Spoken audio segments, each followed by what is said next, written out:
Yo, yo, yo. Coming to the chat. You know what time it is. Red Cup Fridays. Yes. Salud. Salud. Cheers. Salud. Match yours. Red. You know what? I think I'm offended. Listen, I have a multitude of red cups. Like, don't get it twisted. Like, all the red cups that's out there. No, it's not used. I said multitude. Okay? I have a bunch. Different stashes, okay. if you will. Yeah. It was a different distributor.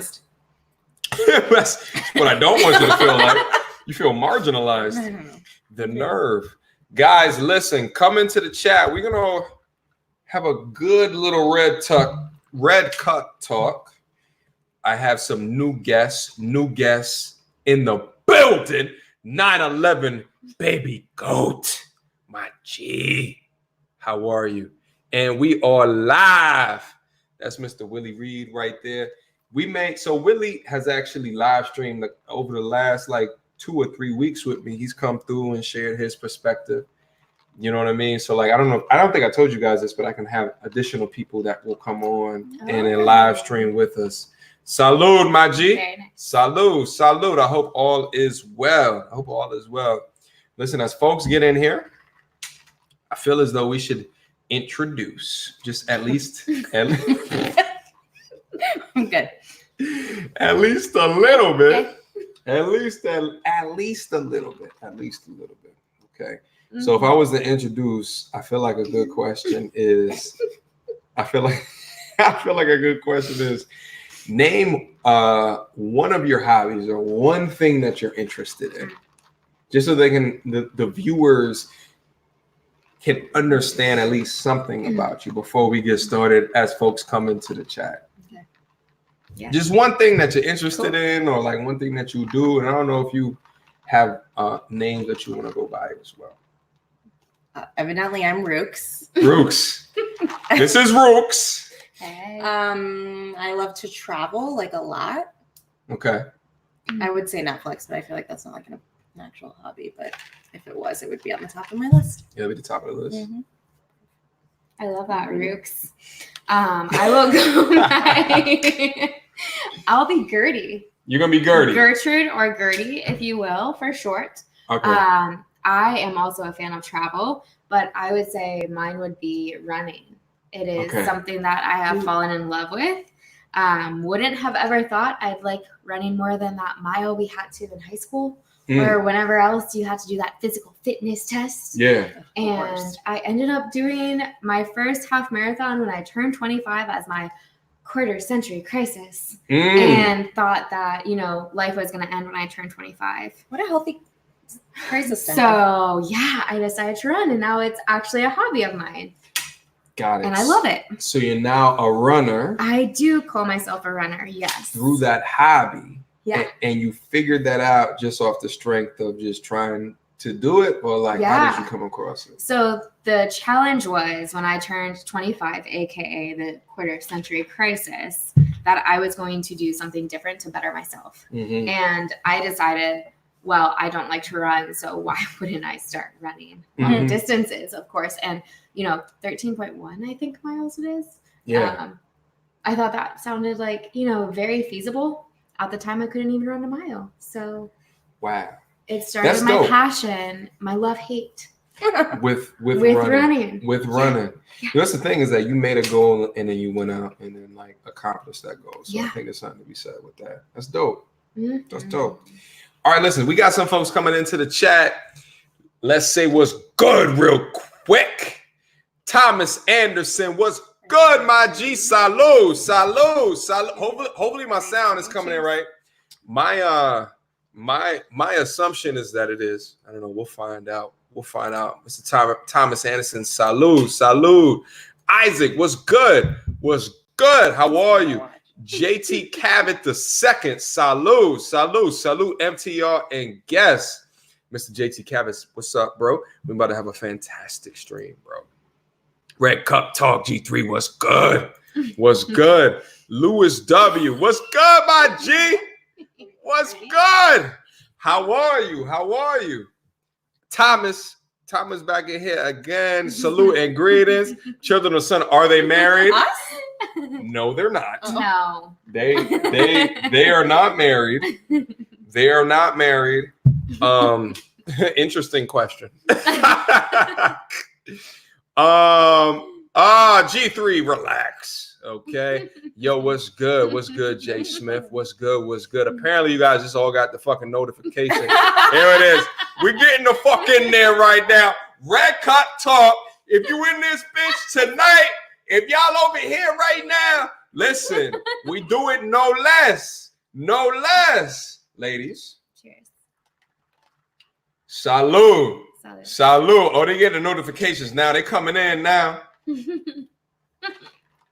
They coming in now. What's good, everybody that's coming down into the... Okay, Giggle Monster. Okay, Giggle Monster. Okay. They coming down into the chat now. Yo, what's good? The sound is great. So what you just say? Are we snow bunnies? What is that? I thought that was old people that went to Florida. Oh, God bless.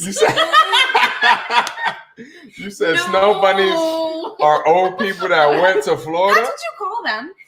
They leave Like the people snow. who leave They leave the snow to go to No, that's not the snow bunny as I know it. No. Do you know what a snow bunny is? Right, like here. Yes. Actually, right Yeah, here. I've never heard it called that. You know what? So let's get into the cultures real quick because I feel like it's a good base because you know what I'm saying? They're not used to seeing the color not within the guests, right? So we got to hit it from that perspective, okay? So Rooks, can we start with you? Where's your ethnicity from? Both of my parents are from Pakistan, so I'm 0% white. 0% white, 100% Pakistani. Mm-hmm.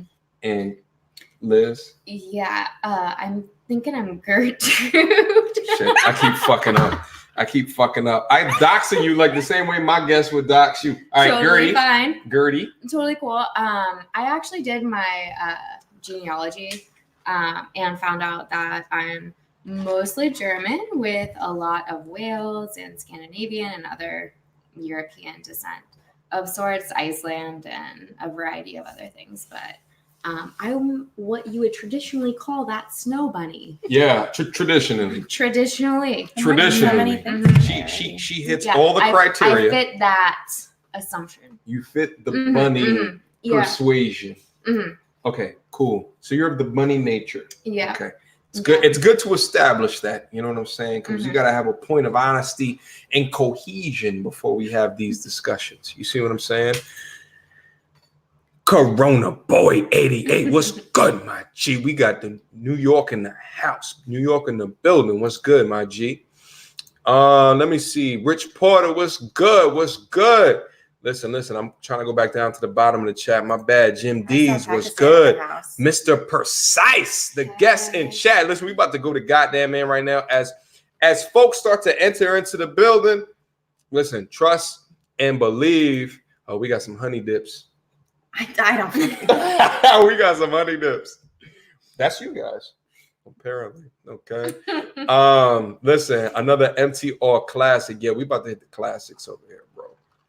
Oh, Pakistan in the house. Hey. Listen. Salud. Hey, sis. Cam, what's good? Salud, my G. How are you? Listen, red cup. Trinidad in the building. Oh, you from Trinidad, bro? That's so crazy. Every time I look at your name, I'm like, yo, he's from a part of the country I am not familiar with. You know? That's what I think.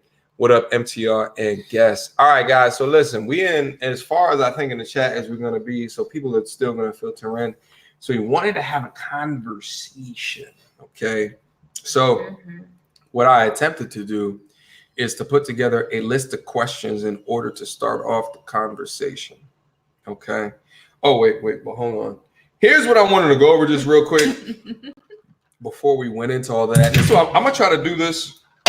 I'm gonna try to do this on all my I'm fucking up over here. I'm gonna try to do this on all my videos or live streams before we get started, just so you guys can understand like what's happening between the channel.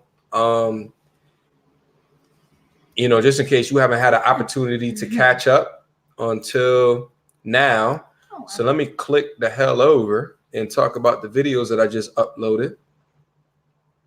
Chrome tab. I think it's that one. Share. Okay. So just talking about and going over the last couple of videos that I uploaded. So this week, so I did a live stream this last Sunday. It was actually a 5-hour. You see that 4 hours, 59 minutes, and 27 seconds. If you guys haven't had an opportunity to go back and see what we was talking about, like it was a fantastic conversation. I would highly suggest that you do. Over 3,000 views on that video. Coming back in, I did a video that I uploaded this, I believe, on Tuesday. We had off on Monday from MLK Day. Shout out to the King.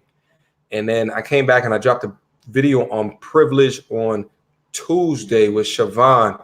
It was a great conversation. And the reason why I chose to upload that, thinking through how our diverse and individual experiences have shaped us and how have they impact our experiences going forward. I thought it was an incredible conversation. Feel free to go back and take a look at that conversation.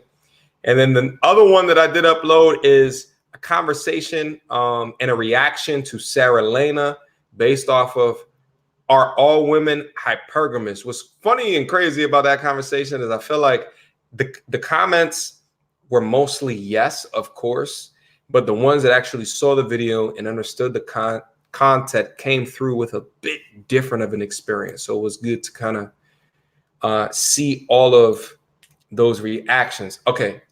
So this real quick, let me go back down in the chat real quick. Avery, what's good, my G Patreon supporter?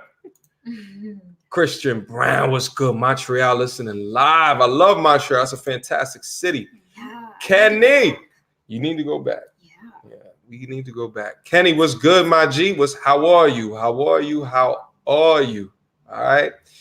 So now I'm down in the bottom of the chat. All right. So guys, listen. So we had a list of questions to start off the conversation, to start off the chat. One of the conversations that I wanted to hit on real quick and get your guys' perspective on is about who loves harder. Mm-hmm. This is in the title of the video, and I want to be clear in an understanding fashion as we hit on this topic, because I feel like it's key to understand, like in the dating game, the differences between men and women, and there's marked differences, and I'd argue that a lot of those differences are predicated on our biology. We're just built different. We have different chemicals flowing through our body. So within that, I think those chemicals that flow through, we got more testosterone. We have parts that are different. Okay. I feel like that all goes into the understanding of who loves harder. Okay. So I wanted to hit you guys with that question because I think men love harder. And they love more authentically. Ooh. So if you guys want, I can hit you with my perspective, or do you want to get into your perspective? Let's talk about it. I'd love to start and then challenge where you're coming from a little bit. Okay. So when I think about who loves harder, I wonder if people understand where the other person is coming from. So what love means to me is going to be different for what love means to you. Okay. And what love means to her. Okay. And the love languages, I think, are so critical in understanding how to communicate effectively with somebody. And we don't necessarily take the time to understand and appreciate where somebody else is coming from to know how to love in the best way for that person to receive our love. So for me, for example, I'm not sure if anybody's read the book, The 5 Love Languages. It is a fantastic book. Plugging I feel like that. all women have. So good. And what are the 5 languages? Is it touch? Physical touch. Yes. Acts of service. Affirmation. Words of affirmation. Gifts. And quality time. Oh, yeah. Quality time. So that's the 5. Yes. And so the theory around this was kind of derived from a psychologist who had seen a ton of different people and worked with, marriage counseling and tried to figure out a theme around where the challenges were and where they saw some commonality around why there might be struggles. And a lot of it came back to these 5 themes. And so he decided to write this book which is the one I'm recommending about the 5 love languages, there's actually a free survey. And I would say it's really critical even to understand how you interact with not just your significant other, but for any relationship, right? So what I exchange as currency for my relationship with you as a friend is different than what you need from me. And if you understand yourself better, and then also the other person that you're trying to, deal with, whatever the capacity it might be, you're going to end up having a better relationship. Okay. Well, here's the thing. I feel like you described how to love somebody. Mm-hmm. But then the question was, who loves harder? Which is a different question. Because understanding the love languages, I feel like there's a component of that I get it. Like, you got to understand what makes you tick, what makes her tick. Yeah. And then you both got to tick if that's what you decide to do. But when I say harder, there's a couple of things that pop up in my mind. What a man is willing to sacrifice versus what a woman is able to sacrifice. And a lot of that sacrifice. I'm just going to sip my drink real quick. Tell me about it. I'm going to sip my drink too, because let's talk about it's sacrifice. red cup talk. It's red cup talk. You know what I'm saying? So we're going to get into it. I feel like a lot is predicated on the goals and the intentions, right? Mm-hmm. I think that when a dude falls in love heavy, there's nothing that can stop that. Rain, sleet, shine, snow, whatever. I feel like there can be nothing to stop that if he has the opportunity and wants to. Mm-hmm. And because dudes generally lead with a lot less emotion and a lot more rationale, that when they fall in love and they have the reasonings to understand why they are in love, they will cross the ocean and move mountains in order to stay in that position. Because they have defined that, it works well with the system that they created, and then logically it fits within their life, right? So do you think that you've been capable of loving hard with your past loves? Because we all go through different phases of love too, right? So when I was 20 something, early 20s, I thought I was in love. And I loved hard. And at that time, that love hard meant something totally different than what I would say loving hard would mean right now. Yeah. Okay, so the definition of love is changed over time, is what you're saying. I would argue, yes. I think I was in love. The first time that I was in love, I was in my early 20s, 19, 20. And I actually have a video going up this week in order to describe that entire situation, because I think it's key. My bad. There's a bunch of comments coming in. My bad, guys. I'm gonna go ahead and address the comments real quick. I had a situation that happened to me. And drop a like on the goddamn video. If you guys are in the chat right now, scroll up, drop a like on the video so more people can see that we're having a conversation. I would describe my interpretation of that relationship at the time as I felt like I was, but now when I think about it and understanding that I had a really immature view of what love is and how to love and who I should give love to. I had a really immature view of that shit. So at the time, if you asked me that, I would say, yeah. But now looking back on it, I'm like, I had no idea. And I didn't know what people are capable of at the time. I didn't have an understanding and idea of human nature at that time. And I would say your worth probably too, right? And as well as my worth, you know, especially because dudes, we're taught so often that like, we don't matter. Like, we have to do things in order to court. We have to find the prize. But I feel like we are the prize as well. And there's a lot of dudes out there that don't see themselves as the prize and don't treat themselves as the prize. So they will go out and do things in an idea that they should do things or put someone else on a pedestal. And I don't necessarily bang with that, right? Like, I think that if I'm the prize, I consider myself the prize, but you can also consider yourself the prize. Yeah. But there's a lot of dudes out there who will do any and everything in order to ascertain love and affection and attention. Well, and something I would argue is that if you view yourself that highly, then you will also expect that of somebody else who also sees themselves in that light, and also then attracts something completely different.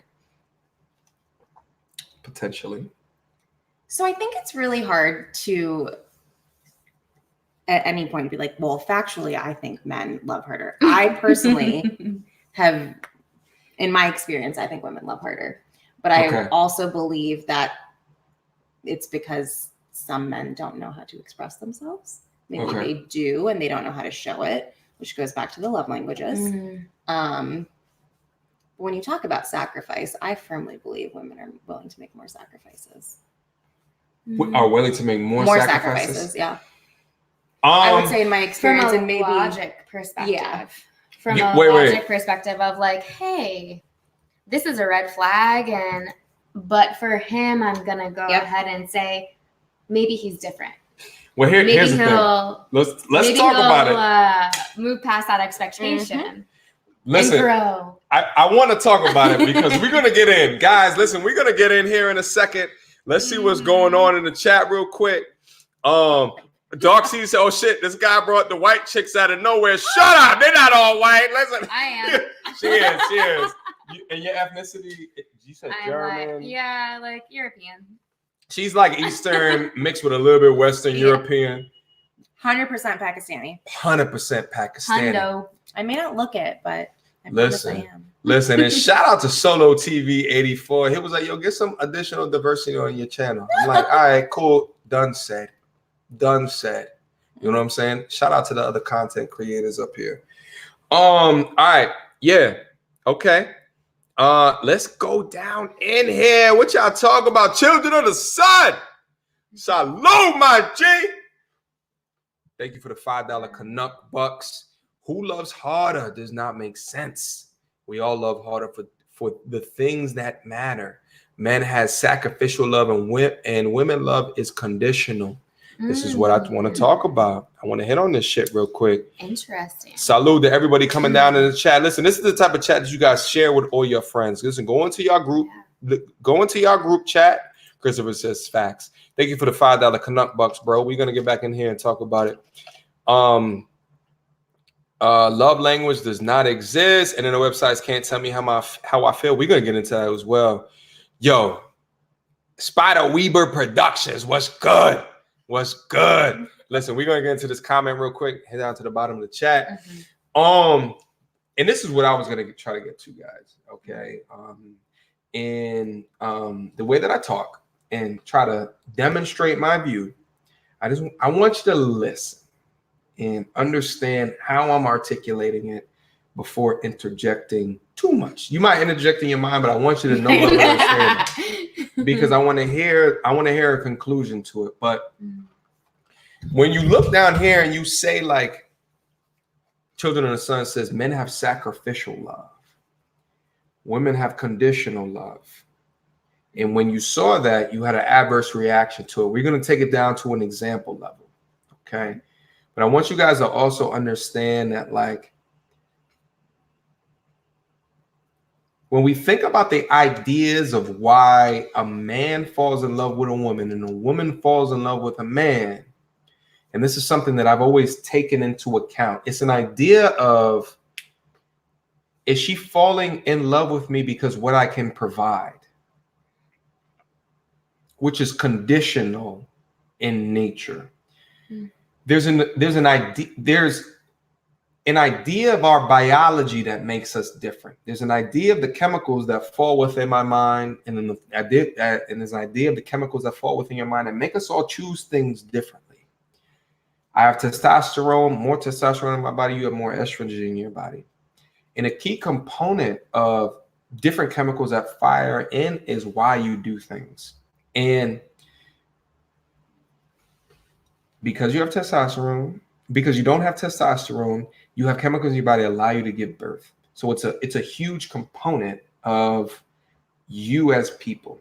So when you think about biologically, who can supply you with a future that has the most security of a situation that can provide for you, right?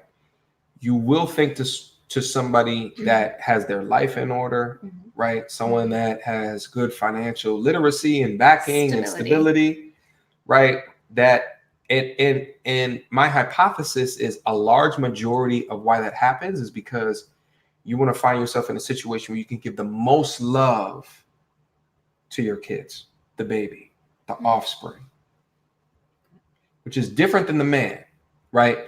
So if a gunman walked in here right now, and let's say we all had kids, let's just say three, right? Let's just say, to make it more realistic, let's say both of us had kids.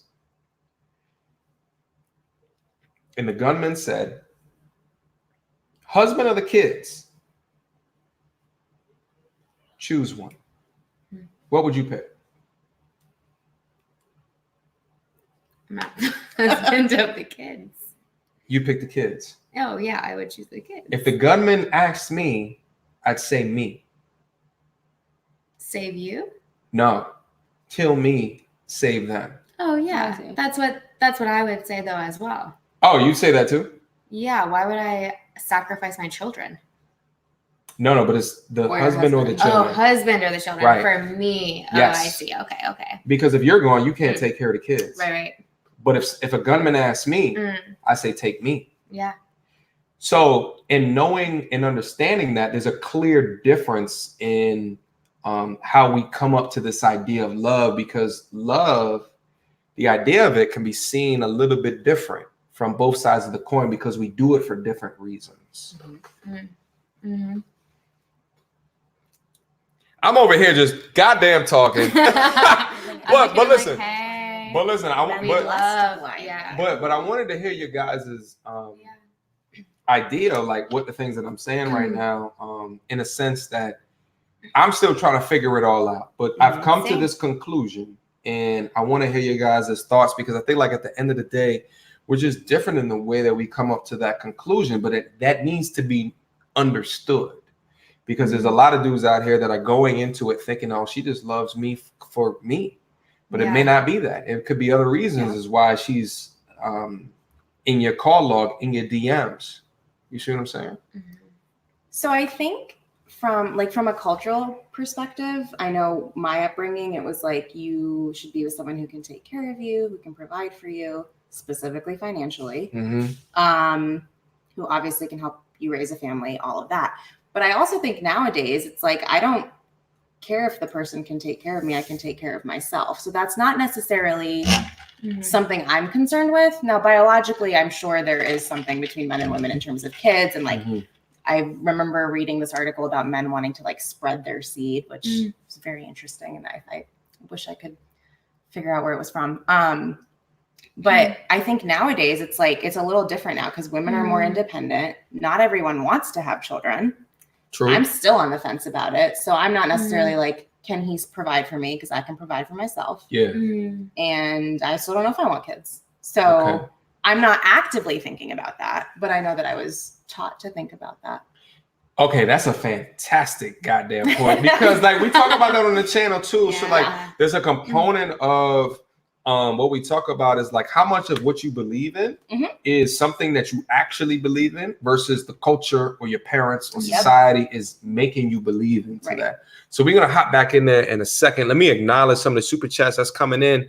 JT Cavett II, thank you so much for the support, for the $5 super. Where my soundboard at? It was his birthday. Where my soundboard at? Salud, my G. Thank you so much for the $5 super chat. Getting the fun started. Appreciate you, my G. Solo TV 84 will be happy with this episode of the Rev Cup Talk, especially since it was birthday last week. So he's talking about the content creator that I was talking about before. Fantastic. Salud to Solo TV 84. Happy birthday to you, my G. I had no idea it was your birthday. JT Cavett, thank you so much for the $5 super chat. Thank you, my brother. Let me see what else is going on here real quick. Oh, y'all are going to fuck in. Hold on. Children of the Sun, thank you so much for the $5 Canuck bucks. You saw the CA next to the $5. That means Yeah. that they're Canadian dollars. Oh. That's what they say. A.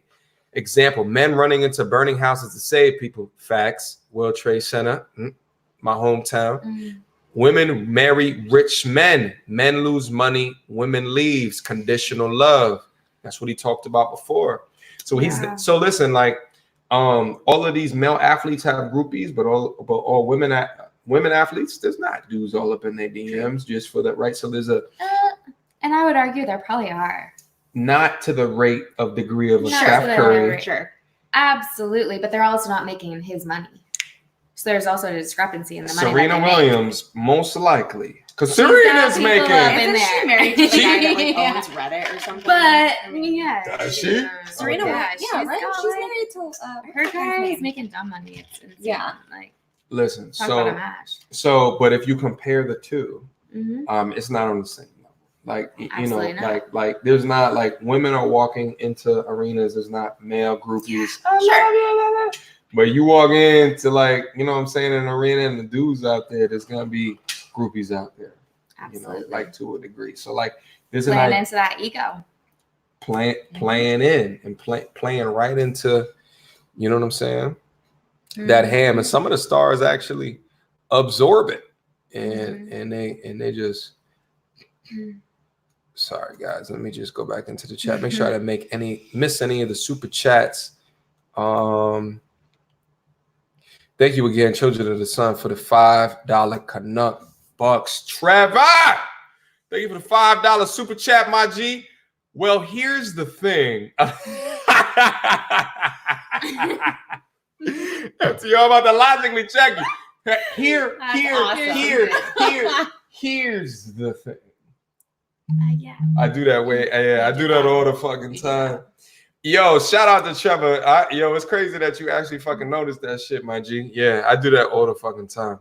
Salute, and thank you so much for the $5 super chat, my G. Listen, we're having a clear and coherent conversation today, and I appreciate you guys for stopping through and making sure that you check me on any bullshit that I might say. Okay? Continue to check me if you feel like a check is needed. Always. Stay tuned. Because I'm going to check you back. Okay?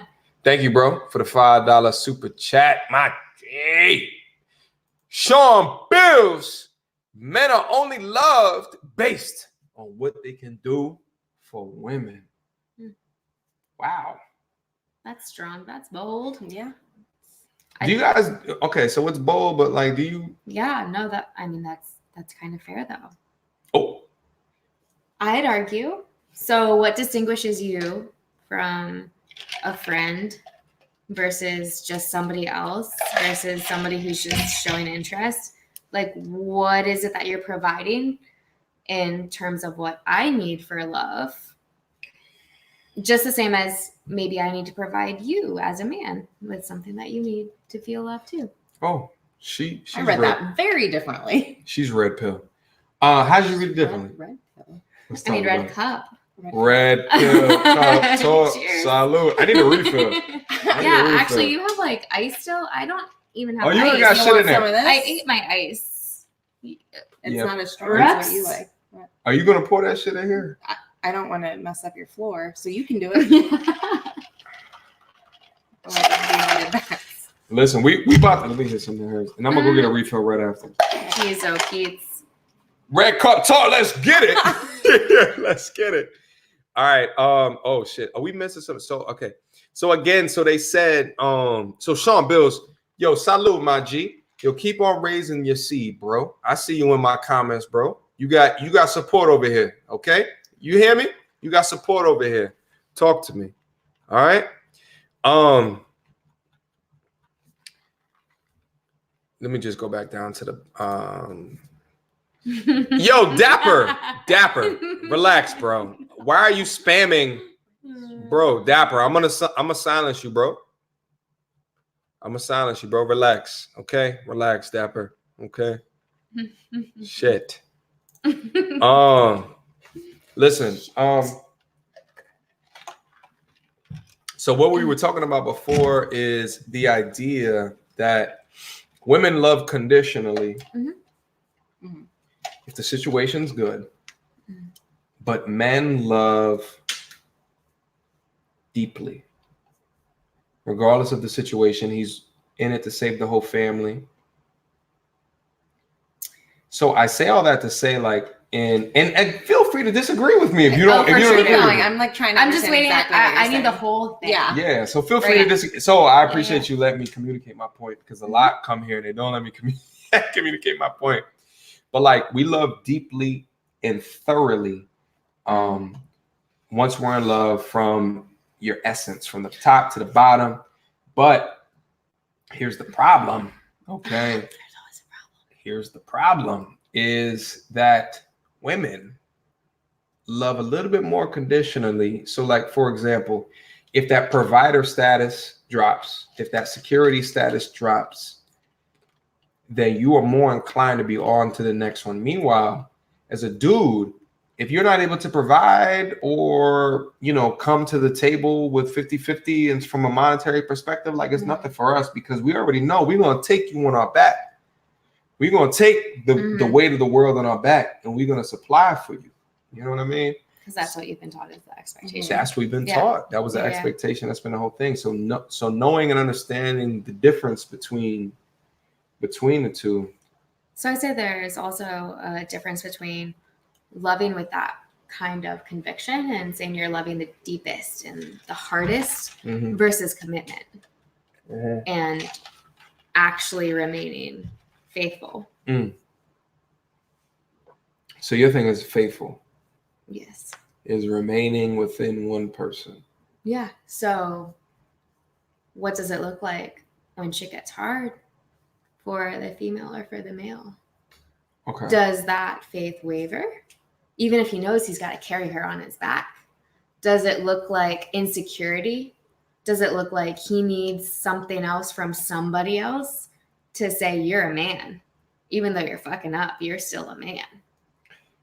Well, the dude might need and require that. I mean, depending upon, like, so then he wavers in his commitment.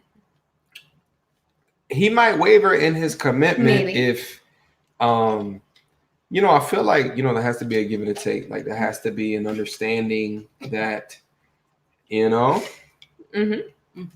if she is not supplying that, whatever he needs and desires, there might be someone that will. But that goes back to what is his language of love. And what does he that need also be conditional love? And that's actually conditional love. Oh shit. Yeah. Love you. Conditionally. I mean, it's conditional love then, right? Yeah. Go ahead. You have a point?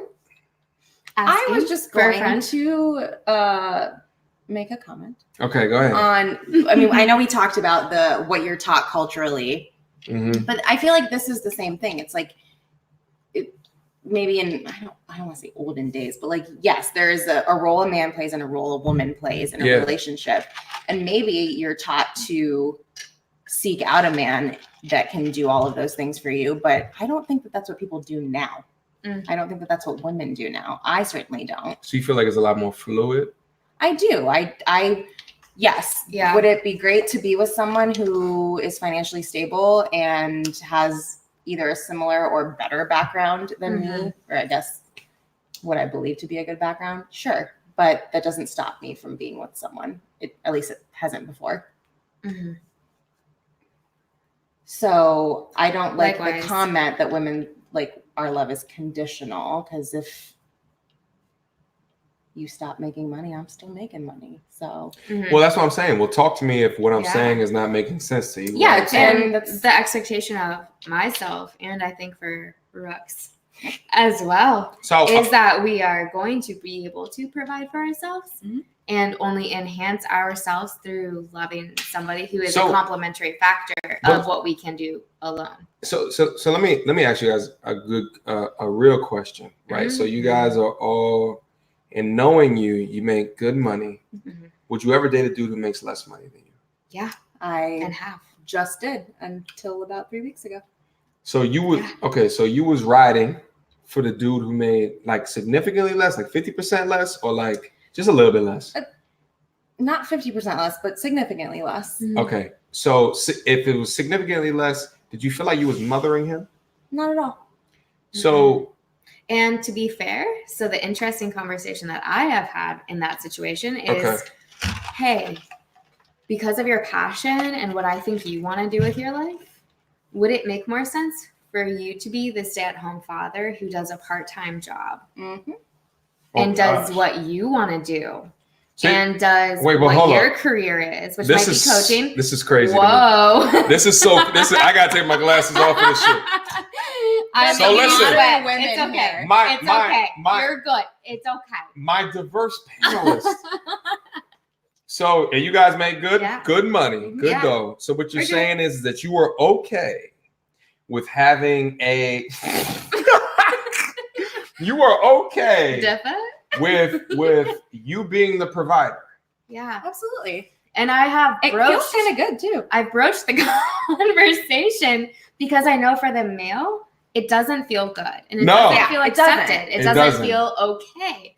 But what my conversation was is, hey, I know you're not happy doing this like middle level role where you're not like providing more than I am. And like, you might be able to do something, but like, if you're going to be happier, maybe being part-time. And if we want to have a family in the future, which is something I do want, then that's a conversation to have and say, look, bruh, this is okay. This is okay. Let me talk to you guys real quick. And maybe a lot has to do with, that is so crazy. My mind is fucking blown right now because usually when I have these conversations, it's a little bit different. But you bring on different people with different perspectives from different. So you guys are. So the thing is like it. So also too, like, and I say this is it's the difference between what you tell me versus action. Yeah. So we can't go off of action right now. We got to just keep going on what you're saying right now. So like, let's just take what you're saying as gospel, but what you're telling me right now is that you are okay with being the provider. Yeah. 100%. And what is his role? So let me ask you a question. If you were the provider from a monetary perspective, what is his role? It depends because he can also be a monetary provider. Yeah. So for example, I come from a family where I have a senior executive as a stepmother. I gotta look at the comments as you talk. Okay, go ahead. So a long time ago, it was decided between stepmom and dad, somebody is going to have to take the quote unquote back seat to help make sure that the home life was taken care of. Yeah. And somebody was going to have to propel. And one of them was probably going to have to take the lead in that. And the other might have to take the back seat. And in that relationship, I saw my stepmother do that. So maybe part of my upbringing was seeing that stepmother be that figure who said, yo, you know what? Like, I'm being supported by my husband and your father. And this is what I'm doing. And because of what I'm doing, he is going to then be in the quote unquote back seat. And she will continue to make more money and does and has for over a decade. You know what's crazy is everything that she's saying is 100% facts. Yeah. And I know it is. Yeah. I know it is. Like I know it is. That's what's crazy. You know, what the thing is, as I was asking the question, I was actually thinking about that situation. Oh shit, I know this. Like that. And your stepmom is a fucking boss. She's a goddamn boss. But she's a down to earth boss too. She is. Dubs. I told her a joke one time, and she's still laughing like 3 years later. I said a joke around, she's still laughing. She's mad fucking cool.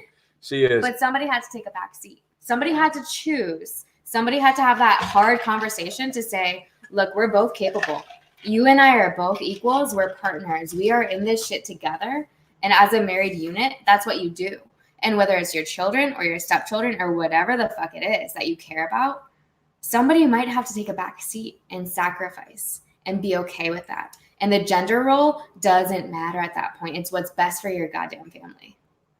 Reach. Let me go back down to the comments and see what they're saying. JT Cabot II, thank you so much for the $10 super chat. Men love harder. You can have success, but if you have insatiable hunger for things of the world, you'll never be happy. Happiness comes from appreciating what you have and being satisfied with it. I can't disagree. I think that so as you guys know, like, you know, and I've talked about this on the channel, that there's someone really close to me that passed away about 2 or 3 months ago. And so what I've decided to do is to go through, and I hate to switch subjects like this, but it's to go through and actually film people that he has interacted with in order to capture their story of how he impacted their life, because the way that he impacted hundreds, if not thousands of people, so they know who I'm talking about, is remarkable. And the thing is like, if you were to ask him what would define as happiness, like true, unadulterated happiness, I think he would say something to the idea of the more people that are moved from or change things in their life, whether it's uplifting a situation or moving into something that allows them to be more happy, right? Like his happiness is through other people's happiness. That's how he lived his goddamn life, right? And there's something to be said in that, like, you know, people will convince you on the internet, like, yo, the more ass you get, the more happy you want to be. And it's not true. Or the more money that you get, the more Gucci shit that you get, the more Jordans that you get, the more happy that you're gonna be. But let me communicate to y'all that are listening, the young men that are listening, listen, the money is not gonna make it. You know what I'm saying? The amount of vaginas that you have is not gonna make it. Those shits is not gonna be shits written on your legacy. Trust and believe that shit. One of the things that like I've known, and I've been pressure testing this shit, is my happiness there's a degree that is defined by the amount of people that love me for me, right? The people that will pick up the phone call at 2 o'clock in the morning when I give them a call, like legitimately. There's something about that where the more of that you can get, the more accomplished as a human being and a citizen that you are, right? And I don't normally talk about shit like this in my life, but I feel the man that I've had experiences with, and he was 51, went to sleep healthy as shit. I used to go on trips with this motherfucker, and we go out to events. He'd be up at 5 o'clock in the morning working out. Swear to God. And I'm looking at him like, what the fuck? Like, he was so healthy. He was healthy as shit. Yeah. And literally, he went to sleep, woke up, gone, done. And it makes no goddamn sense. So I've been going on this journey to record people's reaction in order to help the family heal. Because he affected his funeral, they had it at a school, like a college institution, a huge university, yeah. And they couldn't fit everyone in the goddamn door. There was more people outside of the door than in the door. That's how many human beings that he affected and lives that he's changed, right? So when you think of legacy, some people will define that as a child. Other people might define that by, like me, how many lives that you have changed. So I want you guys to keep that idea and thought with you as you go throughout your life. You know what I'm saying? Sometimes I get on my tangents. Well said, sir. Sometimes I get on my tangents. That's good stuff. Sometimes I get on my tangents. But anyway, so JT Cabot II, thank you so much for your super chat. Insatiable hunger for things in the world, you never be happy. Happiness comes from appreciating what you have and being satisfied with it, which is ever more difficult in the Snapchat, Instagram, Bumble, Tinder, whatever it is that you want to say, moment in life. It's way too many. But thank you so much, bro, for the super chat, Ricardo. My bad. I was scrolling down and I saw this shit real quick. What up, YouTube? I'm your host, Mediocre, back in here with one more video. That's my intro. Salud. But look at he did the slap, the push. With the, yes. Salud. Listen, we got some new guests in here today. We got some new guests. Black woman would never. Oh, that's what we was talking about. This is before when I was asking you guys, like, would you ever consider a dude who makes less than you? Black women would, but that's the thing. Here's the difference: is that the majority of black women haven't come from a degree of monetary satisfaction. If you've come from it, it's not that important in your life. You see what I'm saying? Like this is like, if you've been starving your whole life, you want to meet a motherfucker who can feed you. Yeah. But if you've been well fed your whole life, you may not put being fed on your degree of importance or priority because you may not have a lens to it. But I would say I'm trying to feed my goddamn self, though. So What I wouldn't say that that's necessarily true. However, yes, I agree with you, but there's a degree of women. I'm not going to just point out black women. I'm just going to say there's a degree of women who look to men to provide. Like, can I take a breath finally? Talk to me. Like, can I take a breath finally from having to fight someone for take this care of shit? Yeah. Yes, and they're looking for a breath, but sometimes they're only looking for a breath because of the way they look and the strength of their vagina. Strength of the vagina. Yeah. Interesting. We call it viscosity on this channel. Oh, viscosity. Oh, how do you guys feel about that? That's fine. Yeah. All right, go on. Black woman would never. New King God, thank you so much for the $2 super chat. 9/11, baby, go! There you have it, boys. The answers is white women. We're not all white up here. Yeah, give me some credit. I'm just the only one, actually. She's the only white woman up here. Just haven't been in the sun for a minute. Okay. Florida was recent. She is Pakistani. Is that how you say it? Pakistani. Side eye. Listen, you guys, I can't keep up with the chats right now. You know what I'm saying? But we in here. We in here. Listen. What are we all saying in here? I'm talking about I can't cereal. follow. I'm lost. Is this another thing that I... Judaism's Judaism is communism. What are y'all even saying in here? Okay. All right, so listen, let's continue the conversation. So how do you guys feel about the way that I was articulating that men love harder than women? I just think it's such a loaded question and it's very situational.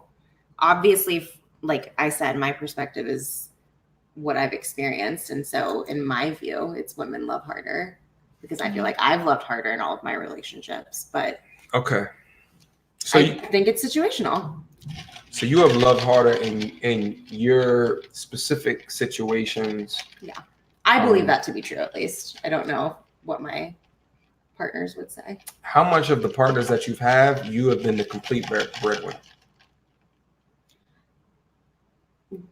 2 of 3 recent. I don't want to say recents, but like. So most of them. Yeah. You were the breadwinner. Mm-hmm. I made more money, and I didn't bat an eye at it. Do you think that that's correlated? Do you think that perhaps? So here's what men have to deal with: people that want to be involved because of. Yeah. Exactly. Yeah. Exactly. Sure. It's crossed my mind. He's got a big ego. And it's never been part of the conversation when a relationship hasn't worked out, but I also don't know.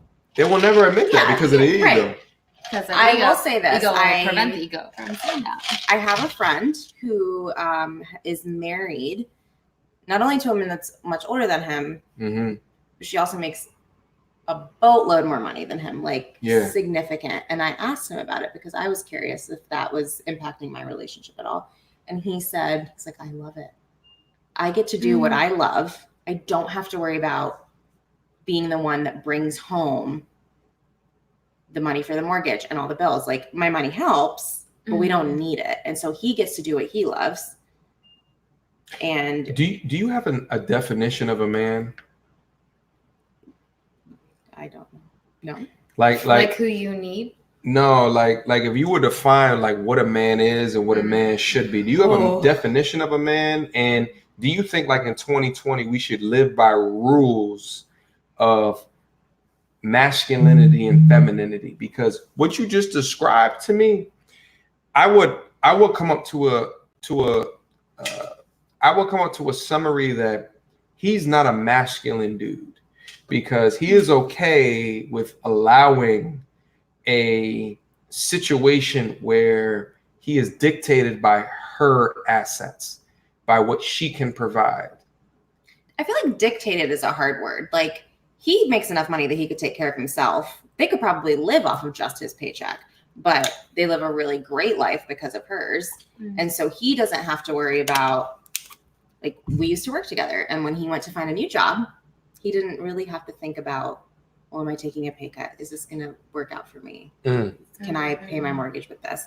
He just took a job that he really wanted to have. But sure, I think the masculinity thing comes into play, but also where does toxic masculinity fall in all of this? You want to talk about that? Oh, I don't know. Let's Ready. I don't know. talk about. I did not mean to bring us there. Toxic masculinity. Let's get into toxic masculinity right after we acknowledge some of the super chats. Mark B, my fucking G. Thank you for the $20 super chat. Okay, my G. I know. Nice switch up. Just showing some love. Keep up the good work. Yes, I will, my G. Yes, I will. We're not stopping over here. Thank you guys for coming through and showing that there's a lot of different perspectives out there. So many different ones. Burp me. Burp me. Is that too masculine for you? she definitely burped me. Mark B, thank you so much for the $20 super chat. I appreciate you, my G. I appreciate you. Okay. We're going out here and see if there was any others. 9/11 baby go. Jokes aside, your guests hold good values. Hashtag salute. Hashtag salute. Appreciate you. Oh shit, there's a lot of comments right here. Thank you so much, 9/11. Listen, let me know, guys, if we should open up the phone lines. I think that it's important that, you know, we consider what else perspectives that we have. Chris, oh shit, we've been on here for 57 minutes. It didn't seem like it, right? It really doesn't. I'm telling you, I goes like this. Speedy, yeah. Chris Z, what's good? MTR, what are some of your favorite examples of beta male provider? Chad and Tyrone and Stacy depicted in movies. Much love from Miami, Chris Z. Listen, this whole talk about a beta male provider, and let me go up to my man, Mark, real quick. Let me just make sure he didn't have a question in there.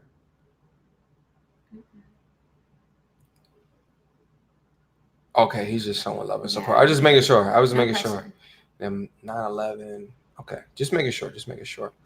Okay, so thinking about it from the perspective of favorite examples of beta male providers, you could think about. Damn. Beta male provider. So a beta male provider is somebody who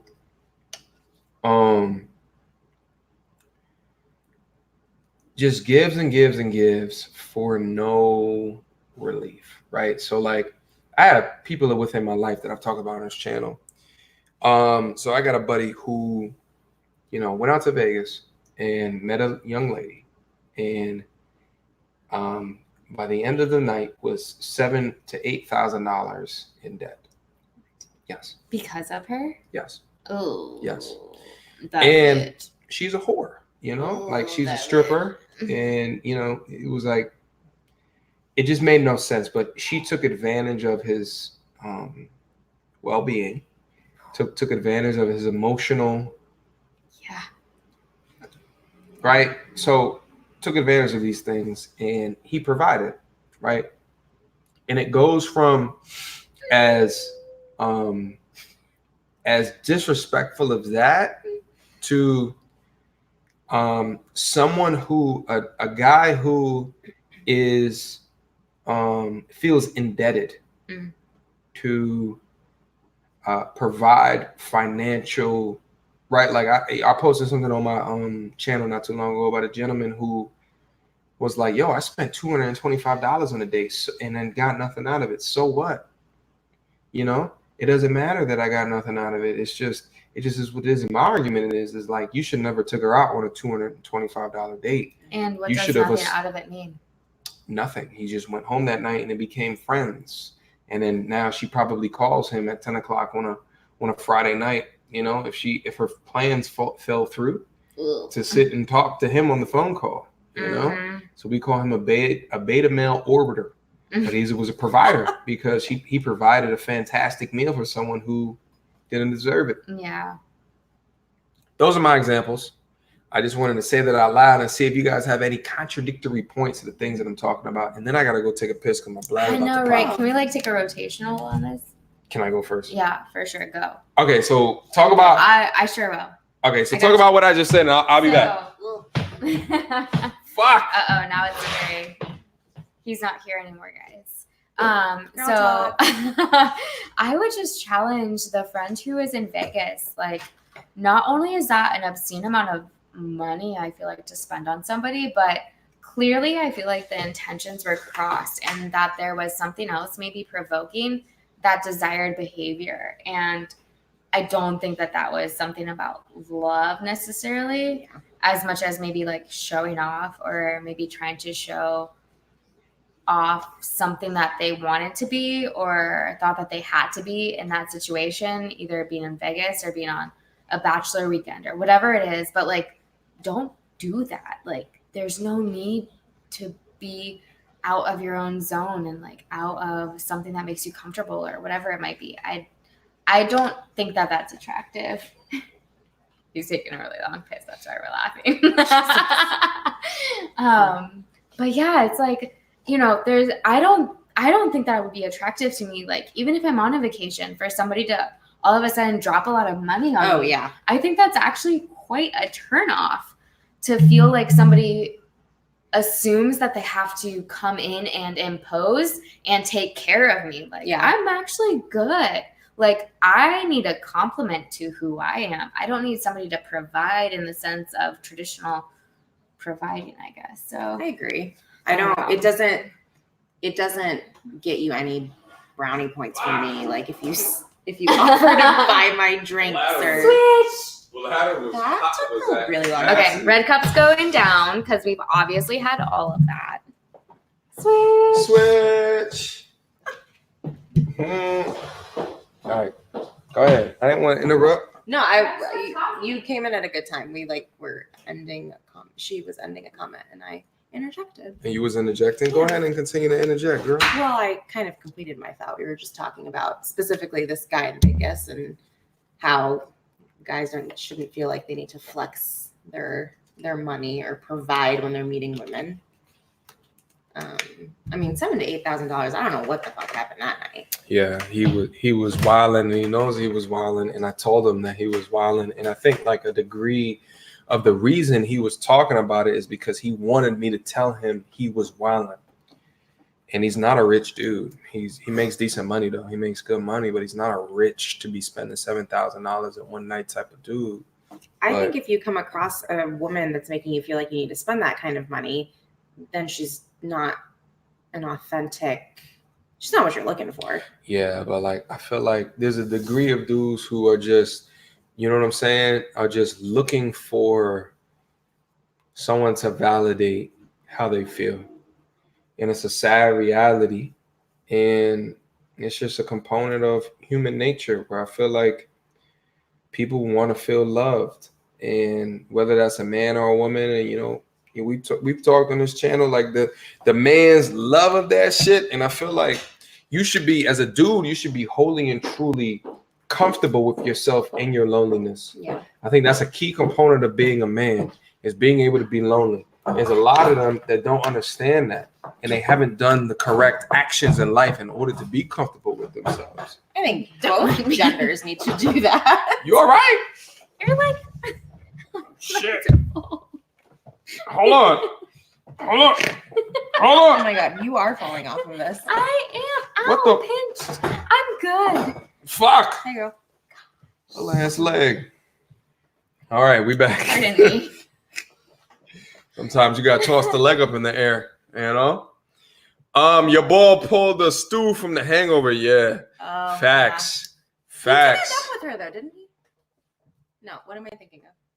The Hangover. You think of The Hangover 1 when he got thrown up on the top of the roof? Yeah, never mind. Yeah.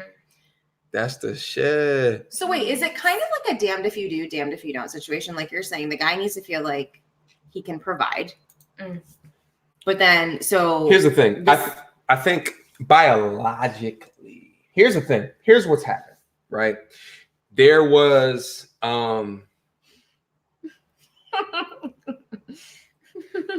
We're here. We're listening. You're Tell me listening? more. I promise. You guys want refills of shit? What's going on here? Okay. My cup's empty. Whose is this? Oh, this is mine. No, yeah, you keep switching our cups. Like, no, drink yours. Slugger. We're gonna talk about this and then we're gonna go get fucking fills. What you doing over there? Went to jail. Oh, we all getting refills. You out too. Listen, let's just take a quick pause for a second. I bang with everybody in the chat right now, but listen, if you're not in the chat and wherever that you are right now and you do not have a red cup, you're not being sufficient with the red cup talk on a Friday, right? I just you're not sufficient with the red cup talk on a Friday. I didn't mean to even do that. Why did that even happen? It was like a reflex. I'm put my pinky up too. You're not with it on a Friday, so.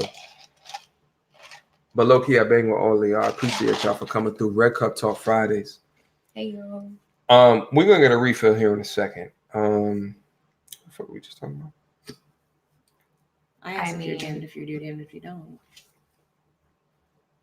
Well, we were talking about like the differences between like male and female dynamics, and I don't feel like you guys have completely had enough time to situate in the point that I was saying is that men love harder and we love deeper because we love more authentically. Meanwhile, I do believe that women love more conditionally because they want to love in order to love children. And I wholeheartedly disagree. Okay. Do you have a reason? My whole heart. Hey yo. Do you have a reason why you wholeheartedly disagree? Like, do you really believe like that there's not like an underlying want or need to bear offspring and love those offspring? Absolutely. Okay. But like, isn't the whole spreading the seed thing a biological whatever? And that's why monogamy is really hard for men. That could be said too, right? I'm just saying. They say you resemble Kate Beckinsale. Who? Who? Oh, I guess I could see that. No. Who the fuck is Kate? She was in. No, was she in Pearl Harbor? You or me? Probably you. You. I don't know. The girl in the middle. Kate Beckinsale, or was she in Meet Joe Black? No, she was in Pearl Harbor. She dated Pete Davidson recently. I don't know. Shaquille, what's good, my G? Children of the Sun, good point. Society does cater to women like crazy. LOL, let's agree to disagree. I respect your opinion perspective, though.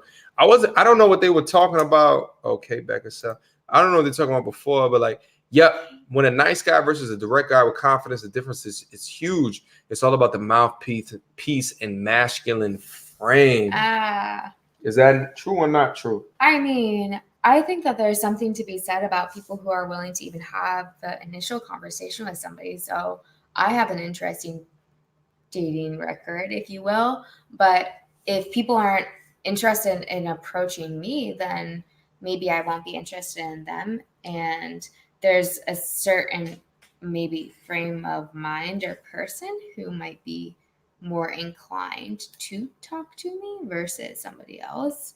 And then that also then propels into that type of person. What do you think that is? The comments, I'm sorry. What do you think leads into what allows them? I hear I'm scary. I'm not fucking scary. Here goes Frenchie roll. Women love harder and deeper. Give me reasons why, Frenchie. Don't just say that and just get it popping. Go ahead. We're gonna get refills. We're gonna get refills. That's so cute. At BZ bit, the girl on the left gave a good point about the seed. Listen, they say you over here giving. They said it's good points. Shaquille was good. I already said was good, my G. I see you. I appreciate the good questions, though, my G. I appreciate the good questions. Dark Caesar says spread it on that white bread. That's creative. Razia, what's good, my G? I see you down in there. Salud. Hunter, and the one in the middle reminds me of my high school geography teacher. Oh, I hope. And then he says she was a train wreck. God damn, y'all are some motherfuckers. I like geography. Yeah. Oh, we was gonna talk about toxic masculinity, children of the sun. Oh yeah. We right here, my G. We right here. I appreciate you. Tox masculinity. The Yeah, same that's masculinity. Thank you for the $10 Canuck bucks, bro. Mhm. The same masculinity allows you to sleep well at night, protected. There is no such thing as tox masculinity, only tox humans. Boom. I believe in that. Is a man protecting me when I sleep at night? Is that what we're There talking are about? only people who do bad things. What did you say? I'm sorry. Are you Toxic saying that, like, humans. I'm Oh, I like sleeping that. well at night He's because saying I'm protected by a man? He's saying toxic masculinity doesn't exist. He's saying toxic humans do exist. Yeah. And I don't believe that. So here's the problem that I have with the term toxic masculinity is to assume because of my masculine nature, there was somehow inherent toxicity within it. And I don't believe that. I don't think that that's true. reasonable people understand the difference between masculinity and toxic masculinity. Well, what is toxic masculinity? How would you define it? I mean, I just have like so many, I feel like, examples that I would argue are toxic masculinity. Like what? Let's hear it. Like and men talking down, being silenced by men. Men being silenced by a men. fucking meeting at work. Not men being silenced by men. Women being silenced by men. Like, to me, that's toxic masculinity. Like, women silence me at work, though. Sure they do. So then what's that defined as? Toxic feminism. Is that toxic femininity? I think that's I ridiculous. don't say a bunch of different words. Okay. So that's what it's ridiculous to me. So me being silenced at work could be just a human with a strong personality. I'd say there's so much historical context to it, I feel like. Well, I wanna hear hear some examples. So like when's the last time in history that traditionally men have been suppressed by women? Mm-hmm. Like when is the last time never. that women have been suppressed by men? When did we actually have the right to vote? I mean, there's so many things. A lot of the right to vote was the- selected by the women. They didn't want to vote. Wild, right? Do you understand that? Yeah. Yeah. It was self-selected to not And vote. it's wild to me that the psychology was such that was the acceptable nature of what a women's disposition was in the first place. There's so many things. They didn't want to vote. They wanted to stay home. They didn't want to go out and work. Like, so, but let's argue that. Like, if that's the point that, but going out in this work shit is not easy. No, it's not easy. And it took both sides of the coin to understand that was the best. And I'd argue there's a degree within that where we've had strings pulled in our government to say it would make more sense if we had both people working because it's going to make our country way more successful. And we're a capitalistic society. So I think that so let's call a spade a spade. And I know you guys are down there reading it. To a degree, I feel like I want to mask the comments so we can just continue in the conversation because I don't want you guys dropping out the conversation. Yeah. Because it's a great conversation and we got to have this conversation for the people. Okay. And there's a degree of what I'm saying is that I don't think it exists. I think there's degrees of what you might think is toxic. That's not that toxic when you really understand from the perspective of a guy that's doing it. Because I'd argue women do the same exact motherfucking thing. Yeah. It's just not as widespread. Locker room talk. Let's talk about it. Locker room talk. Men do it. Women do it too. Yeah. You talk about the dick.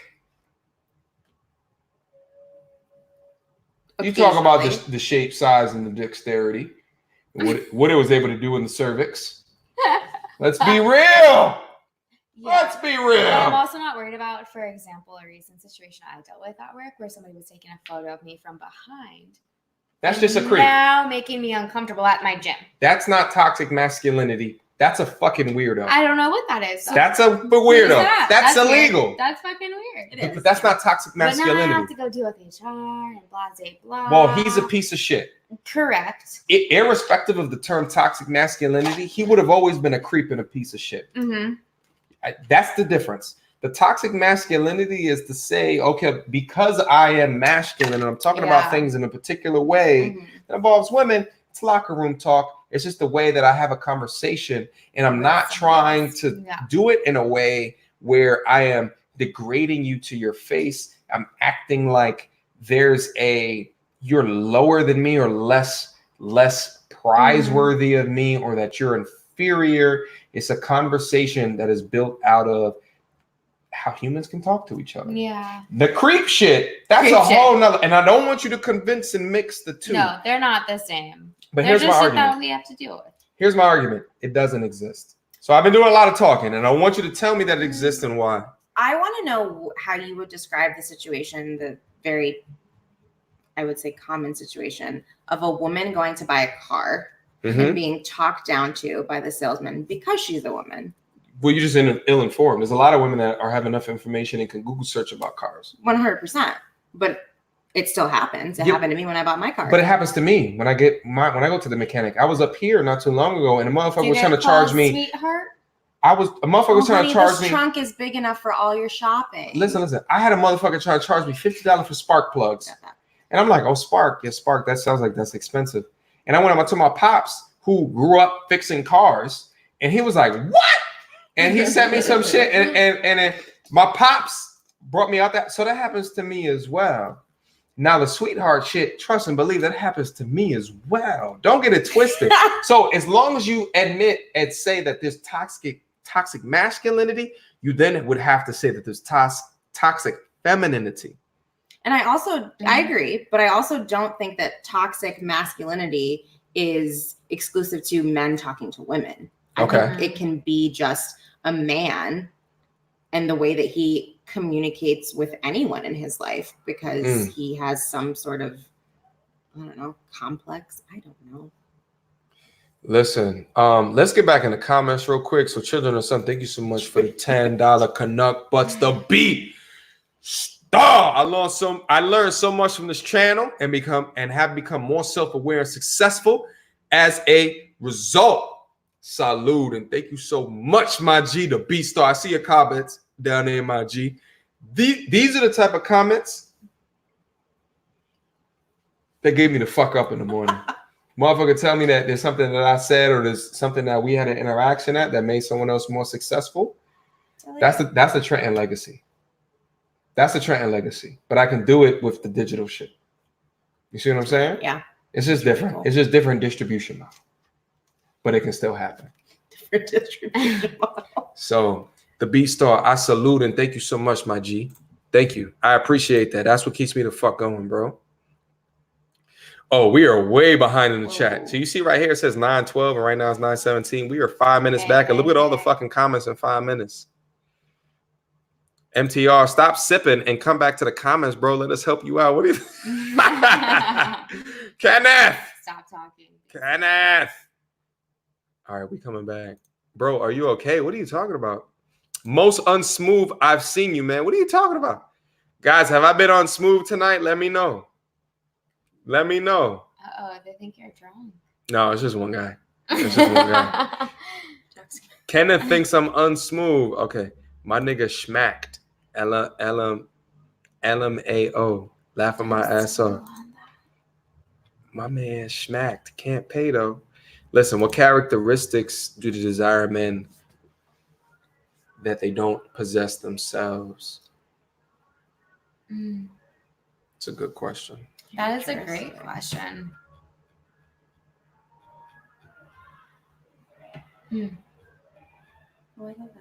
I know there's a song outside that we can hear. Yeah, I'm gonna go down. We're gonna click back down on that question. 911. Thank you so much for the $5 super chat, my G. Toxic masculinity only exists to a woman in her masculine energy. A rock is hard. A feather is soft. You are not a toxic rock for being too hard. I'm not comprehending the comment very well. So he's saying that toxic masculinity is something if you're only in a masculine aura.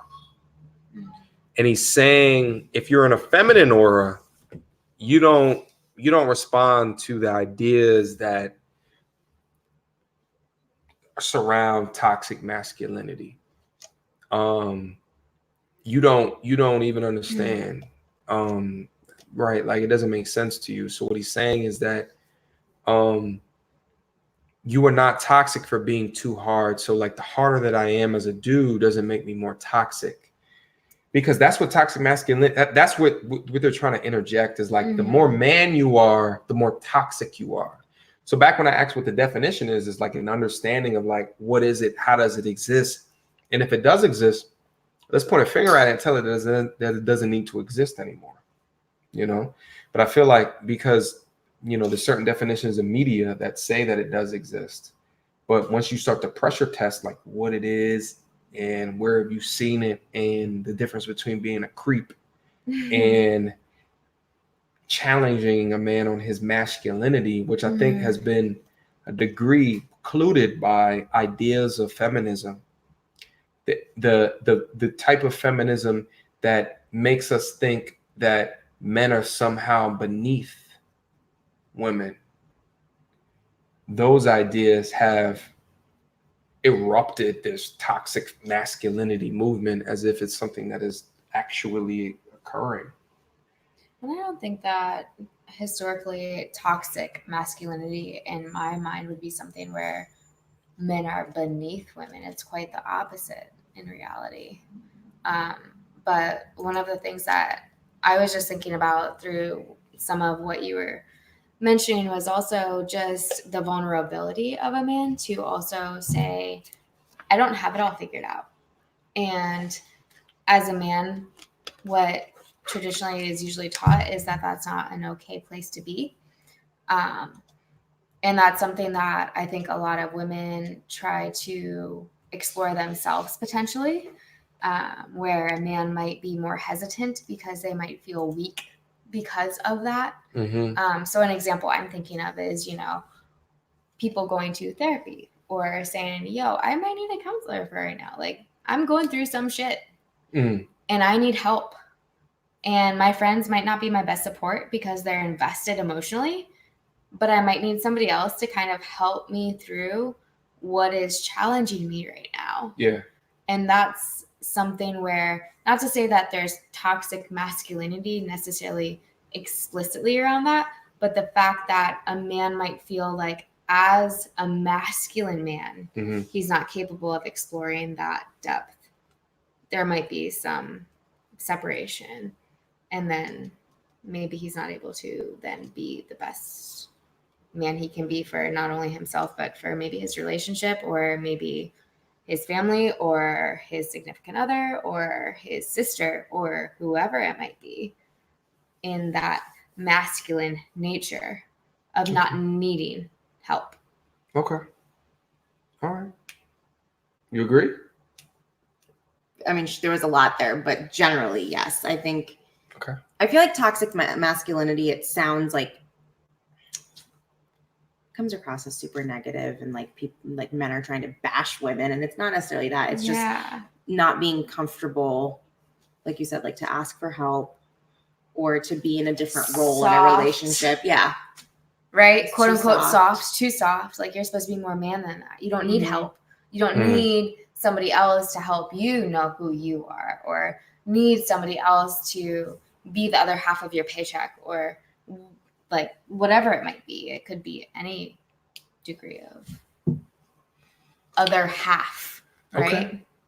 Listen, we're going to open up with a little bit more questions here in a second. Men do protect you when you sleep. Majority of police are men, soldiers are men, firefighters are men, doctors men. You are protected.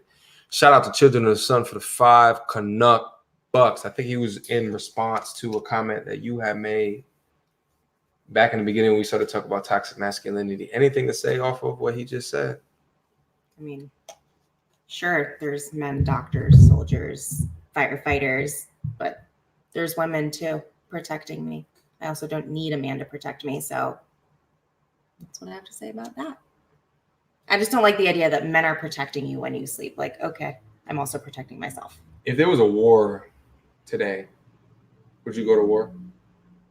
Ooh, I don't know, man. But aren't men protecting Expected you? to. Yeah, aren't men They're expected to, yeah.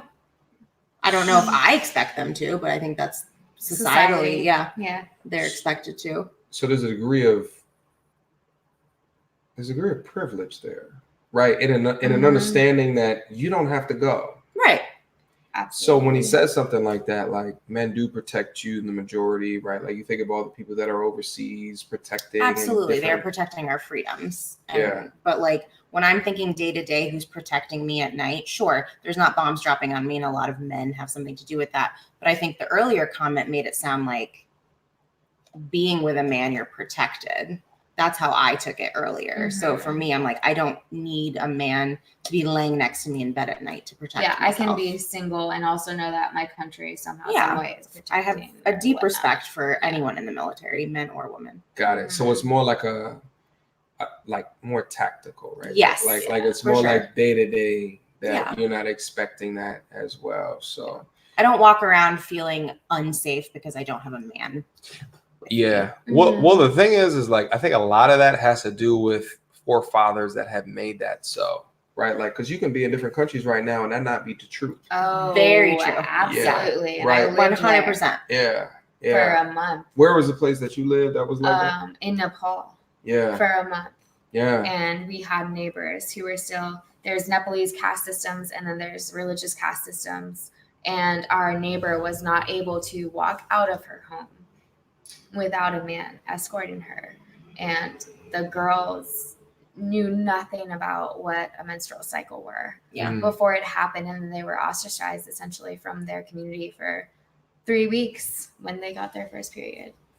And for no reason except for the fact that they were unholy due to that, essentially. Listen, I feel like, especially in America, and I try to talk about this on my channel, but I feel like without stories like that, people want to understand like the amount of favor that you have in being brought up in the United States. And oftentimes when I go to like some of these different like talks with different like black people in the community, it's like even those that like do well within themselves, they do nothing but fucking complain. They don't ever want to talk about how good that it is here. And I talk about that all the time on my fucking channel. And like they just don't get it, you know. Children of the Sun, thank you so much for the 5 Canuck bucks. You know what I'm saying? That brought up a lot of conversation. We got to actually go back down into that here in a second. Avery, what's up, my G? MTR, you be motivating hella people out here, bro. Moved back to ATL and got a new job in a new place downtown. Much respect. And yes, you were sauce. Listen, man, we was drinking a little bit earlier today. We was at the bar earlier. Yeah, I am a little bit sauce. It's okay though. We're gonna bring this all back around. Salute to you, Avery. I appreciate you, my G. Listen, I love seeing comments like that, bro. I love seeing comments like that. You see how we snub my observation, though? Listen, man, I told you I've been drinking a little bit earlier. What you talking about? What you talking about? I was drinking a little bit earlier. It's all good. Let me go down here and see some of these chats. Oh, man, y'all are lighting up the chat right now. Jonathan, salute. Thank you so much for the $10 super chat, my G. Women need men who are logical and can be stoic in the face of crisis. Do you disagree? Is that like, are you reading that as women like in a relationship need a man who is logical and stoic, or we need men in our lives because we can't be logical and stoic? Well, you see what I'm saying? Women need men who are logical and can be stoic in the face of crisis. We're talking about, I think he's talking about like in a relationship, like if you were to get married to a dude, let's say you got married to a dude and he's not logical and he's not stoic. I wouldn't marry him. Boom! That's what he's getting at. Yeah. I think someone in the relationship has to be logical. So you think a woman can handle that? I think a woman can be logical. I'm not going to say that she can't be stoic. I feel like I've met some stoic women. I'm not one of them.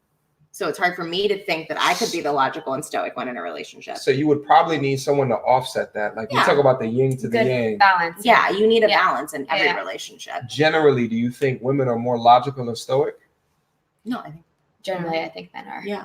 Okay. Dudes, for sure. So if generally men are more logical and stoic, and generally men and women are looking for relationships together, do you think that women are looking for men to be more logical and stoic in general? In general, I would say. I don't know that it's a deal breaker, but yeah, I would say that that's very helpful in a relationship. It's a part of the puzzle. You got to complete the puzzle is what I think. It's because like if you have two emotional bastards in the relationship, no one can make a decision. Nobody can make a fucking decision. Yeah. Right. You have to have those conversations though too and understand what roles each are not only willing to play, but just naturally who you are. Yeah. Like I might be like bomb at something that is typically a male role, but that doesn't mean I don't want to continue to execute it. And like that you might not be like, "Yep, I got it." Yeah, exactly. Because I'm fucking good at that. You are good. I've seen you do it. I'll cut the grass and I'll ride the mower and I'll do the edging and all the things. And like, who would think, right? Like, I take care of acres. She does. And like, you don't want to ever do that in your life. Never. Right. So you got to hire someone to do that. That's a conversation. That's a conversation. Right? It's not to say that you're not capable. It's just to say that's not your jam. Yeah. And if I am capable and maybe I like it, then why wouldn't we kind of like balance that out? And who cares what gender role is traditionally assigned to it? It's just a matter of what works for people. Okay. Okay. We can get back down into the comments real quick. Jonathan, thank you so much for the $10 super chat. So what I'm hearing is, do you agree? No. Do you disagree? What? In general? Yes, I agree with you. In general, yeah. In general, we do not disagree. In general. We would probably agree. But do you guys also think that a woman can fill that role? Absolutely. Of being logical and stoic? I absolutely think so. Yeah.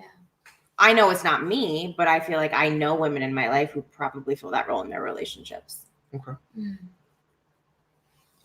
It won't work. Anyway, let's keep going. That ego. They are doomed. They are doomed. That male ego. Big K says abolish the N-word, especially in mixed company. Have some class. He's not talking about us. He must be talking about down in the comments. Oh, yeah. Big K, thank you so much for the $5 super chat. I haven't been looking at the comments like that. At least in the super chats, there's been no disrespect. Salute to you, my G. Salute. God damn.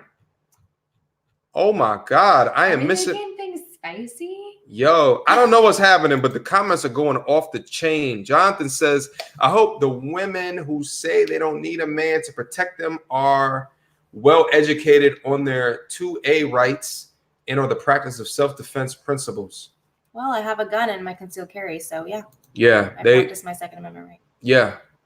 Second Amendment rights. Yeah, they do. Boxing, and I didn't say necessarily that I didn't need or enjoy protection. Well, you have a pistol, and you are okay with a man taking over that. No, like I'm cool dolo because I live by myself. I live on acres. I do all the things solo anyway. You need a ratchet though. You need a. But need and feel protection and all those things are kind of like challenging words to kind of intermix. So like, yes, I am cool solo and I've been doing it for 6 years. But does the guy I'm dating sleep facing the door to make sure I'm cool? Yeah. Does he walk on the side of the road to make sure like I'm safe? Yeah. It's like chivalry. That's nice. Yay! Anyway, let's go back down to the chat. That's funny. I know I can't even read fast enough. They gotta run around the question so much. Running around. Are we running around? Are y'all doing marathons around the question? I mean, I'm running, but not around the questions. Let's go back up in there. Thank you again, Jonathan, for the $10 super chat, my G. In here showing love, support, and respect. I appreciate you, my G. Women in Pakistan are definitely not protected by women, so lucky she here. Thanks for the obvious analysis. You don't like his analysis? I mean, no, I think Pakistan's shit when it comes to women's rights, but like, thanks for reminding me that I'm lucky. USA. This guy's on one. So, okay, let me go back down into the more chats here that I can bring the fuck up. Razil, Hey. ladies, if Hi. your loved one was hanging from a ledge holding on for dear life, would you want a man or a woman to help? Don't avoid the question. think from a pure strength thing, I'd say a man. Is there any other criteria that you'd want to select a woman for? Is that from? I just Oh, need did strength. you just say that? No, that's Raziel's. Oh, I didn't see that on question. that side. Yeah, like I just tried to do some pull-ups over here, and She got zero. She got zero. I hung there, and I got like a little bit of assistance, if you will. So like just off of pure strength, like I would probably trust John, for example. Mediocre. They stay doxing me. Aren't like John Doe? What the fuck? Okay, yeah, John Doe. Duh. Well, you just ruined that. God damn. Duh. John Doe. Yeah. I mean, men are stronger than women. That's what I think. I probably don't want to say, yo, I got you if he's standing next to me because like he's probably got you more than I got you. Facts. So that's just like a pure strength. And I'm like not as big and strong as maybe my guy next to me. Yeah. So I'm okay saying help and to know that that's okay and it doesn't make me any less of a woman or him more of a man necessarily. It's just, yo, like this is something you're more capable of.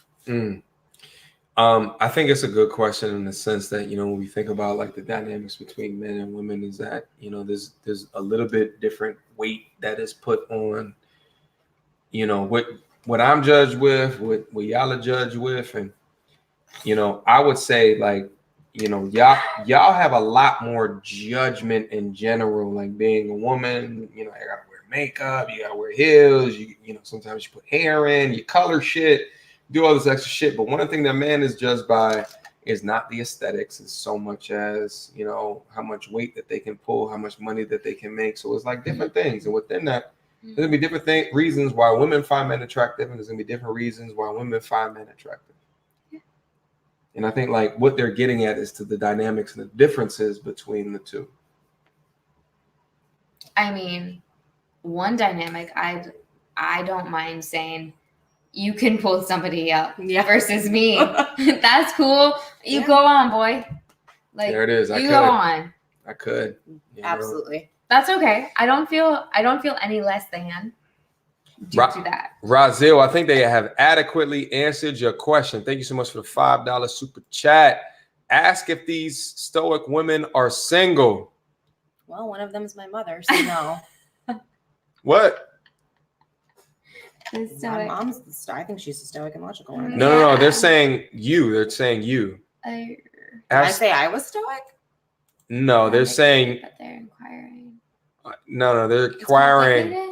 Ask if those stoic women are single. So you think your mom is stoic, but they were asking if you guys are single. Stoic, but I'm complicated. Like I'm certainly not stoic. I know. No. You're not stoic, but are you single? Right, that's the question. Yeah, I'm single. Newly single. I said I'm complicated. Complicated. Children of the Sun says, thank you for the $5 Canuck Buck, my G. Women continue to tell men they are not needed and wonder why they are walking away. Birth rate, marriages, and society is going down the toilet. Why do men have to be needed and just not wanted? Well, there's not. So like going back to the statement, we talked about protection. And then you said, well, I can protect myself. But then we asked about they asked about well, if someone is hanging off of a cliff, who would you want, a man or a woman? Mm-hmm. So I think there's an idea there that you are not appreciative of something that we can provide. Mm-hmm. And there's an idea of that I would say might be toxic femininity. If we're going to say it's toxic masculinity, where you are not enabling or adhering to that there is benefit that a man can provide, and that we are a dime a dozen, and that you can just get the next one to do the same shit that you might want to have done before him. Right. So, you know, that can be an argument. Right. So I think the need versus a want conversation is different than a appreciation for being the opposite sex. Sure. Does that make so? I feel like a lot of things that I'm saying are fucking new to you guys. No, they're not new. I'm just I'm thinking about this like, I don't necessarily, I'm not like, oh, I don't need a man. I would love to be in a relationship again. I know that I can survive probably the rest of my life without a man. Maybe not if I want kids, but like, there's that balance, knowing that you're okay without a man. There is the other side of it where like women are like, I don't need a man and I'm just never going to settle down because I want to prove I don't need a man. That's very different. Got this. Yeah, that's like a very different mentality. I want to be with someone, but I don't feel like the only reason I should be with someone is because I need them to provide. Because I think that the reality is, you're saying you don't want to just settle. Yeah, I want to be with someone for the right reasons in my mind. Whatever. Yeah. Yeah. Just because he might provide the strength, there is something that might be more masculine in nature. It doesn't mean that you have to be with him. Right. It's what are all the other X factors that you need and that he needs from you too. Children of the Sun, thank you so much for the $5 Canuck bucks one more time. I think that they responded to your answer. Jojo 440, thank you so much for the $5 super chat, my G. Real question we need to ask is, women can be stoic and feminine at the same time? That's a great question. Let's stay right there for a second before we go to the remainder of that question. Sorry. I want to refill, honestly. Yeah, we didn't do that ever. How do you guys feel? Can be stoic and feminine at the same time. I think it honestly depends on the perception of the man. So for the female, she might feel like she's capable of exuding that, but a man might not feel like that's possible based off of what he thinks he's supposed to be also doing. So like, I might be able to be like feminine and a badass bitch at the same time and doing all these stoic things. But if you don't want to perceive it as something that a female should be doing, you won't see it as that anyway. So I think a lot of it is in the perception in the first place. Okay. So like for the female perspective, we might be able to say, yeah, I got this. I can be like all these things and I can be feminine. I can dress up. I can wear my nice dress. I can do all the feminine things and be very soft in nature, which is what's expected of a female, but also like really tough and do hard shit and strong and these kind of things and stoic in nature. But I think it's in the way that people respond, like perspective wise. So, but those are different in nature. What you're saying is that there's a yin and a yang there, right? Like, so there's a degree that you can't be stoic and feminine at the same time. But you're saying people can turn it on at different. Is that what you're saying? I don't think that it's like a turn on versus turn off. I just think that a lot of it's in the perception of what's possible to be simultaneous. Because we are very dynamic people, individuals, no matter the gender, no matter the race, no matter who we are. Like right now I'm presenting as though I'm a business casual person and though I'm like kind of like urban and this and that, but I'm also a farm girl. Did you know? You are a farm girl. I'm out there in the grass. I'm in my overalls. I'll scoop up the shit. I'll deal with all the farm shit. But that's like a different dynamic. That's like a different piece of me that I'll present at different points in time also. In the same sense as, you know, there's different elements of what it means to be feminine, what it means to be stoic that might be presented in different fashions. And depending on who's ready to receive it, you might see it. If not, you'll still see me as city girl Gertie. Or the other person might see me as farm girl Gertie. Like there's just different ways that you're ready to receive people also. So it's based off of your perception is what you're saying. I would say a lot of it, yeah. That's her answer. So going on to his question, can you turn it off and on when needed? Most independent women single.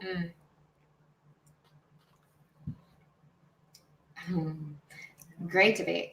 I think that a lot of independent women are really intimidating to males who think that they're supposed to be needed and wanted in a certain way and that they're supposed to provide. And if a woman is threatening their ability to provide, then it's scary. It makes them feel not wanted. And the language of love is such that it might not mesh very well. So if I don't say I need you, but in reality, if I just say I want you as a compliment to myself, it might not stroke your ego the way that you need as a man in a relationship. I want to see some comments to I think that. the intimidation is like real big. I want to see some comments to what Gertie just said. Yeah. Let me go down in the comments real quick. Oh, you want to follow up? I think independent females are really scary. And I think that sometimes we can come off as bitches, but that doesn't correlate. Like, I'm not mean, I'm not bitchy, but I'm saying like, I need a partner. I don't want you to take care of me necessarily, but I need a partner. The thing is like how you define, like how you treat other people in your independence. Yeah. I think that's what separates, right? Like, you know, because there's those that are still can be feminine in their independence, but then there's also those that want to be masculine in their independence, and they want to rule, they want to lead, they want to be the head. And I think often what I see happening is and I feel like when you think about the dichotomy in the traditional sense of, you know, a man being a provider, but then you think about a woman who can make more money now in this day and age. So then you got to think of like, okay, in 2020, does there have to be a fluidity of roles? And the thing is that fluidity goes against our biology. It does. It's challenging. It challenges us. It goes against it. So and meantime, I'm about to offer to go get us another drink. Yeah. Feminine roll. Hey-o. I'll get us another beverage. Get up there, Gertie. I'm just saying. We can play all the roles. Let's see what's beverage. I know the portion. I need some ice. Ma'am. The smallest portion. Absolutely. I understand. And her cup looks different than ours. So listen. Red cup. Red cup chill. Whoever's in here right now and they're not drinking out of a red cup, you don't really fuck with us. Okay? You don't really fuck with us. You okay? Yeah, I want to make sure you're good. Comments. You read it, but they can still see your face as you read, as you know that, right? I know. And I also have like wrestling bitches. No. You're good. Jonathan says, what role do these ladies desire in a relationship? And what role do they want their man to perform? Ooh. God damn, Jonathan. Hit him with the goddamn questions. Listen, I'm going to leave this one up on the screen. Jonathan, fantastic question. Let me just make sure I didn't miss any more. What roles? I mean, I don't know that I've actually thought about. Well, you can't be in a relationship and not think about the roles. Well, I think like I've played different roles, but I don't know that I've had a problem with either one of those roles. Like I've been the breadwinner and like kind of the alpha, but I've also... Well, maybe that's part of the problem. Wait, and when I say problem, I'm using that word loosely, right? You just got out of a relationship. And I think that like... So like, let's say you was applying to a job and you had loose role requirements. And you might have been there throughout your career. Were you happy in that position or were you not happy? Probably unhappy. Right. So like when you think about like, I think there's a lot of what we do like in a relationship. I feel like at the grounding of it, like it's understanding the role that you play, and then some of it's biology thing, but then depending upon your personality, you have to switch a little bit within there in order to understand like what are you doing versus what they're doing. You know what I'm saying? And if your reality was grounding in an identity that is away from your biology, then most likely you were not that happy, or there was something about the relationship which allows you to be happy for a significant amount of time to at least get to know the person. Yeah. So I would say I'm just gonna use my last relationship as an example. Like when I met him and we got to know each other. So like distraction. What? Thank you. Oh, that's heavy. What you want me to do? Like this? This mine? Yeah.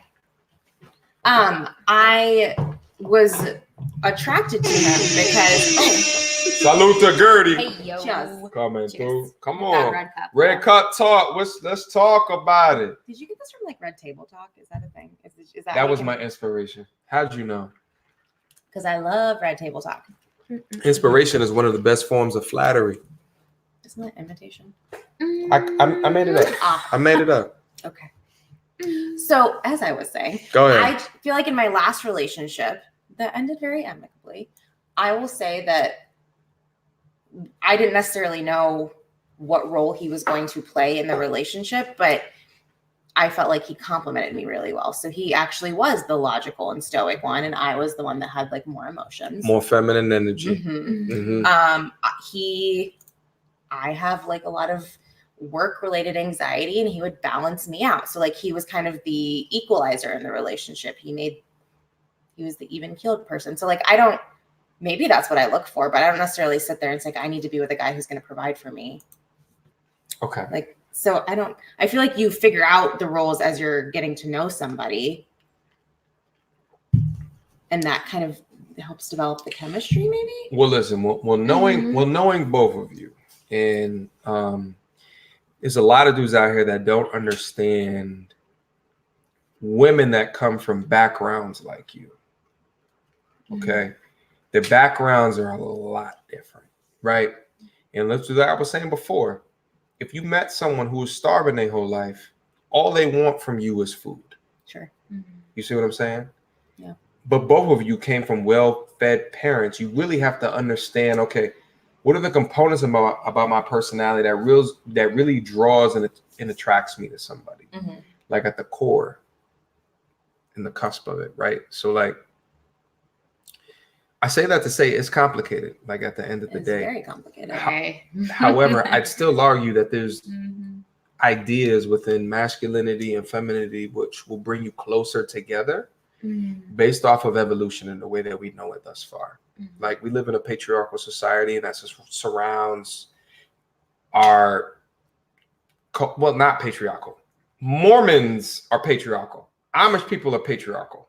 This is way much more of an even society as we've ever seen it in America ever before. Every time that you look at the camera, I'm like, what the fuck is she looking at? What you looking at? The comments are just this one. Just like people are so mean. Stoicism is not about doing hard shit. Oh, Harrison, relax with the words. Yo, don't start with the ad hominem attacks. Relax. The Don. Oh, Don Matt. Yo, he changed his profile picture. Thank you so much for the $5 super chat, my G. Yes, ladies, you don't need a man, but don't underestimate the value your children gain from being raised by a loving mom and dad together. Hashtag it's about the kids. No disagreement there. They're, knowing them, they're very in tune with a 2-parent household and the value that you get out of getting both out that conversation. Salute to you, to Don with the waves spinning. I see you, my G. Let's come back in here with a new profile picture. My man upgrading. Yo, you motherfuckers are commenting like a god. Oh, shit. Fix 100. Thank you so much for the 5 Canuck bucks. Listen, this motherfucker came in here last live stream and dropped some goddamn crazy ass information. Now, we talked about toxic masculinity, femininity. That gentleman right there was put in a situation where he had his manhood extracted from him and a kid was born from it. Crazy. This person that's on the screen right now? He was raped. Ended up having a kid with the person who did it to him. Women have this idea that they settle. Men do not see women in this way. It's very condescending considering women's inflated self-worth. 49ers coach.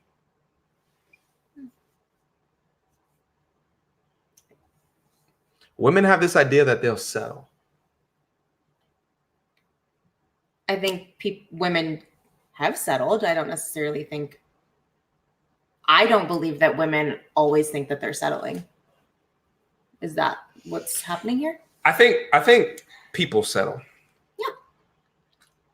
Yeah, I think people also get comfortable and they think that when they're in that zone of comfort and understanding and learning somebody, that it's easier to feel like they might settle and wonder if it was the right decision to be in the predicament that they're in. Even if they're super happy and they think that they're in the right place, there's probably still an element of wonder. I think people settle at the end of the day. I think people just get, tied down, comfortable and tied down in situations. Fix T 100. Thank you so much for the 5 Canuck bucks, my G. Children of the Sun. Thank you for the 5 Canuck bucks, my G. Survive without men. LOL. Let 20% of the men stop going to work for a day and see what happens to society. There are people eating rats in Venezuela.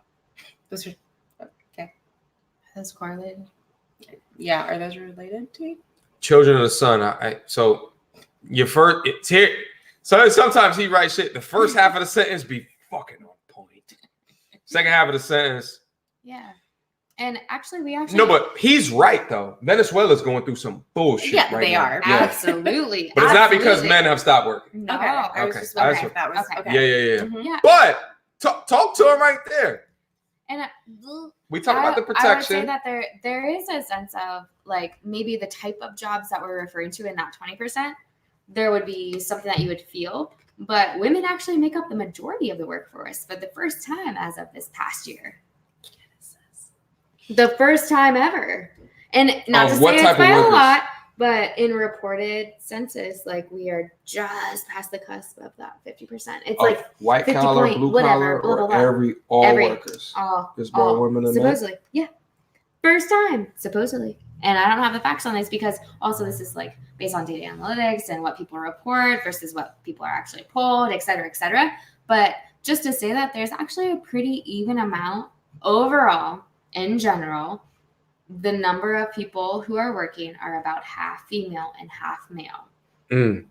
And that's the first time that that's really happened, which is pretty incredible. But again, to the point that we were discussing before about what types of jobs, that's not representing the types of emergency jobs and situations where we might say, yo, we feel the male impact in a different way if we say, stop all policemen from going to work.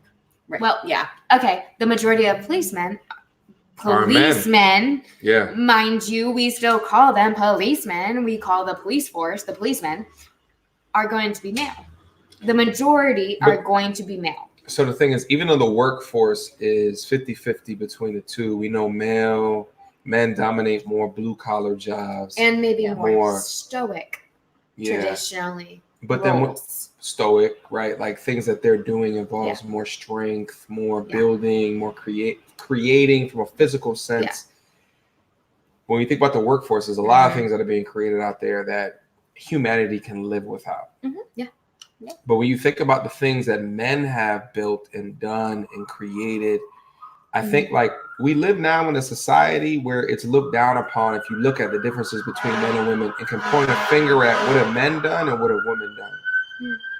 And I get it in the sense of equality, but when you look at the facts and the hard data, right, we talked about earlier, like if someone was hanging off a cliff, and so like, and I use these examples, and it's not to say that we're better, because there's a lot of things that women do, in my opinion, that are better than men. But I think that, like, you know, if we think about like transgender athletes, men that were born as men and want to compete in women's sports, there's ideas about this equality that do nothing than harm that issue, in my opinion. Yeah. Right. So it's just like, it's okay to point a finger at something that we might do better. But leftist liberal ideals will conform to the idea that there's an equality in there. And the thing is no, I think that there's not a superiority or inferiority in there.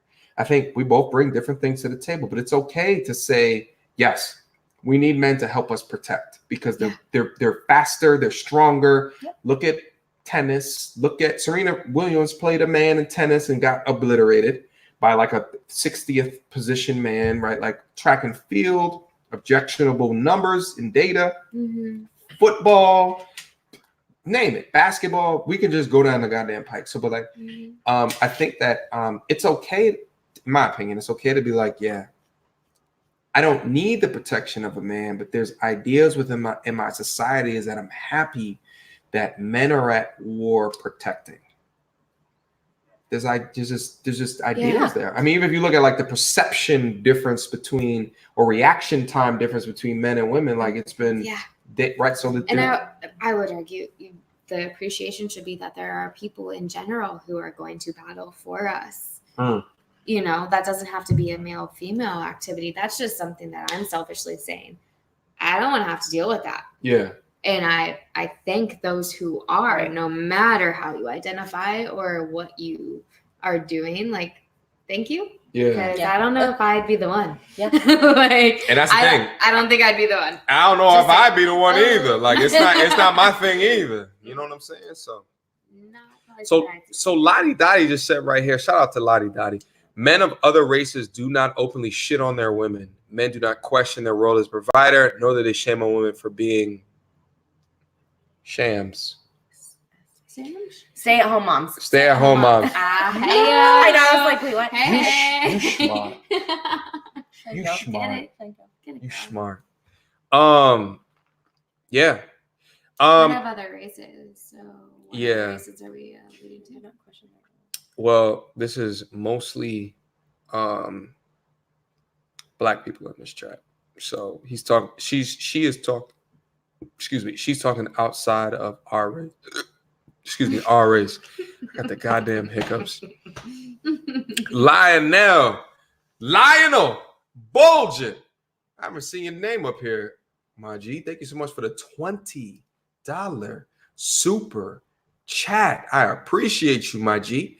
Nobody is scared of independent women. Nobody.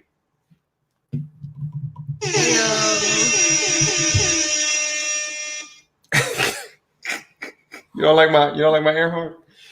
We live in peaceful times where society, mostly men, is providing protection for everybody. This allows women opportunity and ability to live independently within our society. He says it's a man's world. It is a man's Yeah, world. I would traditionally say it's a white male's world Yeah. in the United States. So because it's a white male's world, is it our world? Because when there's no white male here. No, Exactly. we're trying to force our way into it and prove our worth within that world, I would argue. And that's probably where a lot of our challenges arise. Remember when he said, "Don't look at the comments"? I should look at the comments. Yeah. I'm not really looking at the Shit. comments. I'll be honest. I miss it. She mad. I don't know Yeah. who he's talking about. Probably me. Listen, but don't be mad. Don't be upset. We're just talking about It's all shit. good. The thing It's is, a conversation. these are different ideas that you may or may not have ever heard of before. But I Yeah. feel like it's important because if not, then we sit in our own echo chamber. Yeah. And here's the thing: is that when you sit in your own echo chamber, you have your own ideas, and you have other friends around you that have the same ideas, and you feel like your shits are right. But you have the opportunity through the use of the internet and channels like this in order to understand like what it is that you say and maybe pressure test what that is and to see how much weight that it actually holds under the eye of scrutiny. Mm-hmm. I think it's valid. Lionel! Thank you so much again for the $20 super chat. Appreciate you for the statement, my G. There was no question in there. Listen, we are 2 hours in. I'm gonna take a moment of how you guys feel. Tired? It's Friday Eve. We're doing good. You doing all right? Doing all Yeah, I right. mean, I'm not For a shooting little for a bit. 4-hour one. No, but we're not gonna Yeah, go for yeah, 4 a little more. bit. We'll say Yeah. 30 more minutes. That sounds nice. All right, we're gonna do 30 more minutes, y'all. We're gonna do 30 more minutes. We got over 100 y'all in here. That is fucking crazy. Right here, Hey, 119. Hi. Oh. What's up? Mediocre to talk 119. That is so crazy. Yo, we got so many of y'all in here tonight. Oh, the guy PD is in here. Hashtag notification game. My bad. I'm all up on the camera. Men have choices. We don't settle. We select. Women settle and pick second pick when their first choice leaves. Yeah. I feel like you guys look at the comments and I feel like there's like a shit. I've never heard that before in my life. No, I But, think like- there's some truth in a lot of Yeah. it though, because it challenges you, you know? You're Yeah. like, let me try to reflect back on what I know of my friends or what I know of my relationships or what I know of myself. And it's like, let me try to put that in perspective. Like I'm reading that and I'm like, well, I would have never phrased it that way, but I'm sure there was a situation. Actually, I know there was a situation where not necessarily someone left me, but I was with someone who it wasn't a good match. And I was just kind of settling because it worked. It got comfortable. It did. Yeah, It it was got in a comfortable. It has routine certain or whatever it was. criteria. Yeah. Yeah. And sometimes there's just that inherent, it has nothing to do with roles. It's just like maybe you just don't have the chemistry. Mm. But I don't necessarily, so reading it that way, I'm like, oh, that's an interesting way to put it. But Yeah. yes, I agree. The Yes. God PD always coming through with the fire. Lawrence, what up, Lawrence guy? Salute to you, my G. Thank you for the $5 super chat. Sorry I'm late, but I'm here. Thanks for joining. Sorry. Hey, The one on the left looks like sort of like my first wife. Yeah, uncomfortable. sorry. No, you're on the left. Oh. Wait. Oh, you're on the left. Oh, Yeah, I don't even It know. switched. I was It switched. I don't know. Because she's my most left. Yeah, but yeah, you were the You're the the one on the true left. left. Sorry. You over here Sorry. looking like We're fighting over wives. who's the most left. You over here looking like wives. Yeah, the camera switched. I'm actually like on the other side, the way that the camera's facing. Yeah, we are. Oh my God, look at all these goddamn comments. The big K. Thanks to the Honorable President Trump, more women are working ever than ever.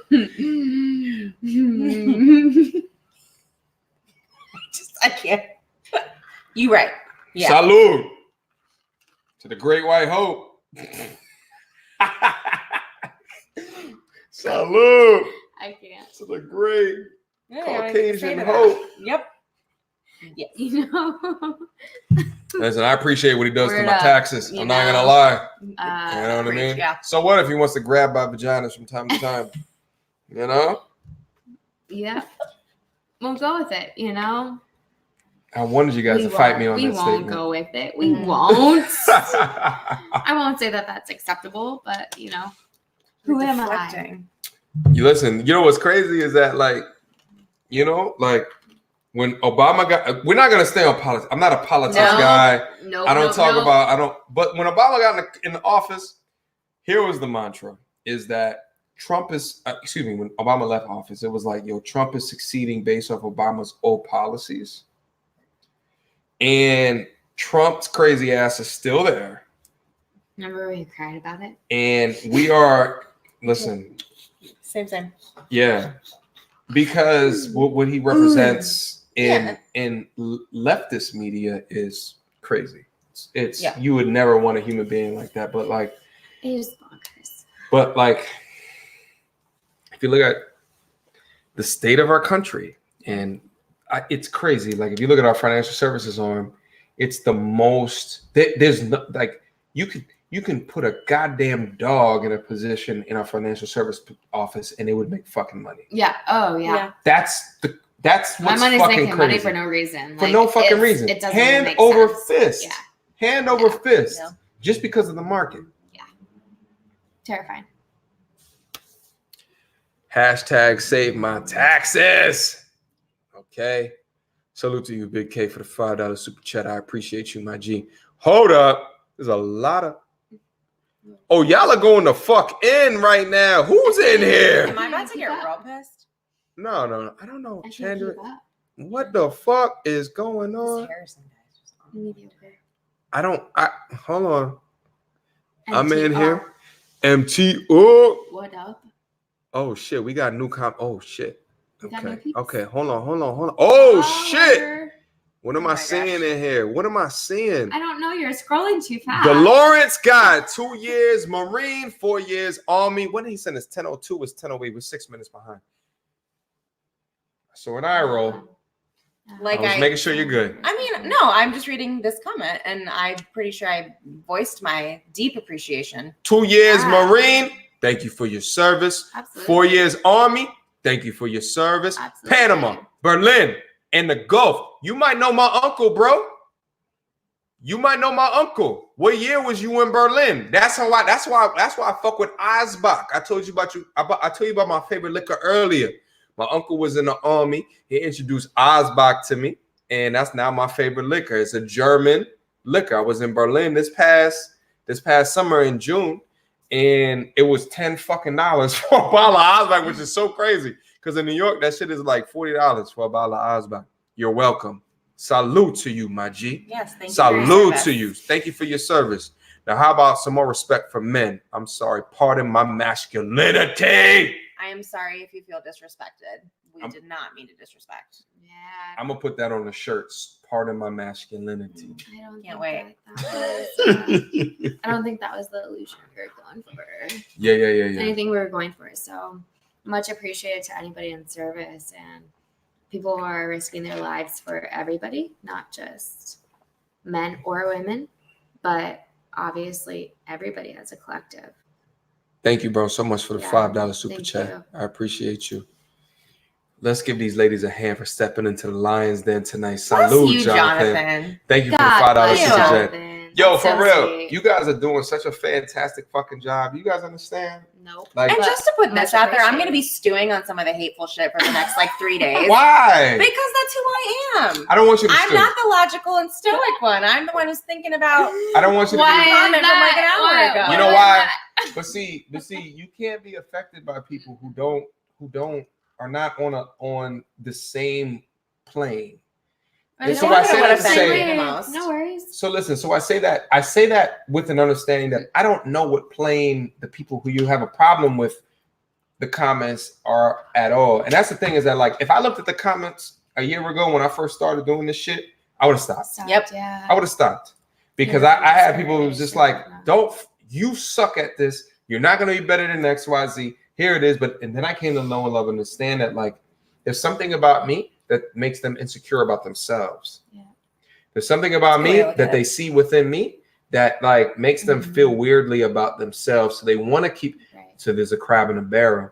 I don't let the crab in a barrel affect me at all. And you have to reach a different level degree of enlightenment.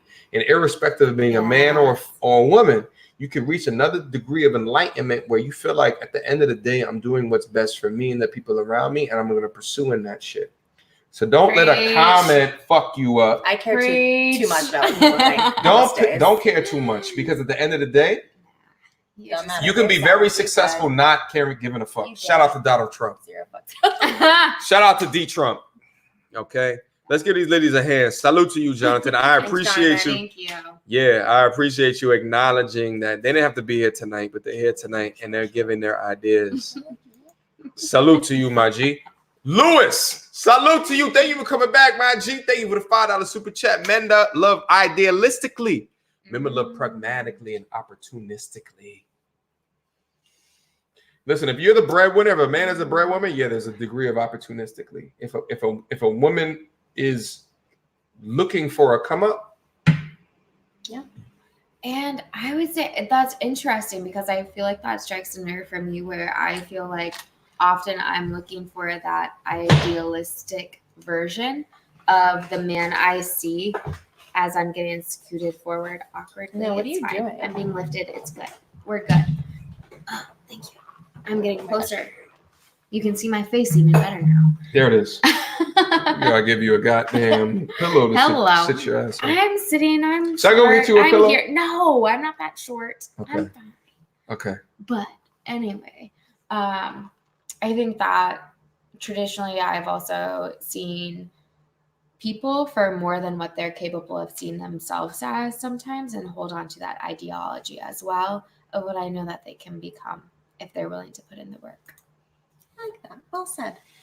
Children of the Sun, thank you so much for the 5 Canuck bucks. Thanks, ladies, for coming on the show and having the conversation with us. We may not agree, but the combo must be had for change. Word.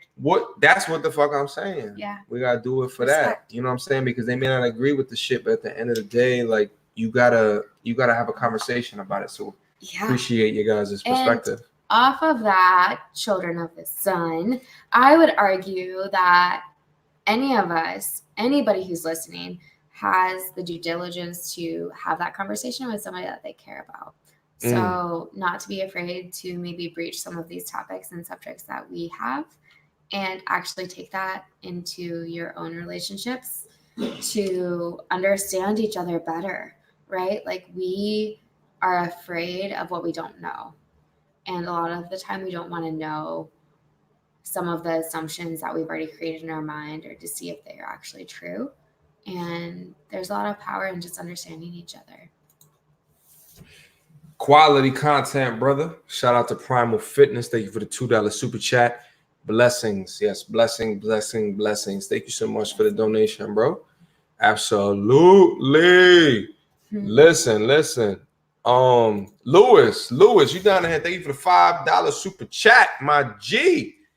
Look at the Django. I'm pretty sure Gertie got a booty. Women and men have different attraction cues. Men are not intimidated by strong, independent women. It's just different attraction cues. They're not intimidated by strong, independent women. I'm just not as attracted to. It's not an intimidated. It's just not attractive. It's not as I see. attracted Okay. to. And I think that goes back to like what people fall into in their traditional roles because of maybe fear of not knowing how to handle somebody who might be the decision maker or whatnot. What are you reading over here? The ponytail looking right. Great. Whenever they got a high ponytail, you know that thing's sitting. I'm sorry, I get so sidetracked. I know, what the heck, man? I was trying to be all serious. Go ahead, answer. I was being all serious. Guys, we're gonna be on it for another 15 minutes and we're gonna get the fuck out of here. I'm sleeping.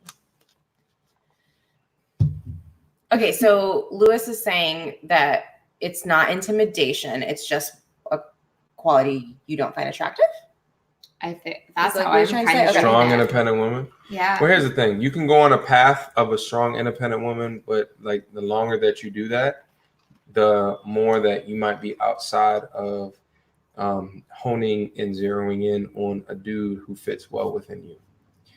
Because what has happened is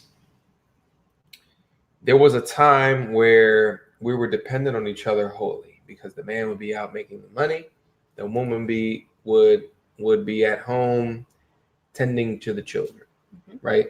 Like That was hunting and gathering and things of that nature. Well, the man was hunting and gathering, but then Right. the woman was home nurturing and having a titty into the child's mouth, right? So things like that. No.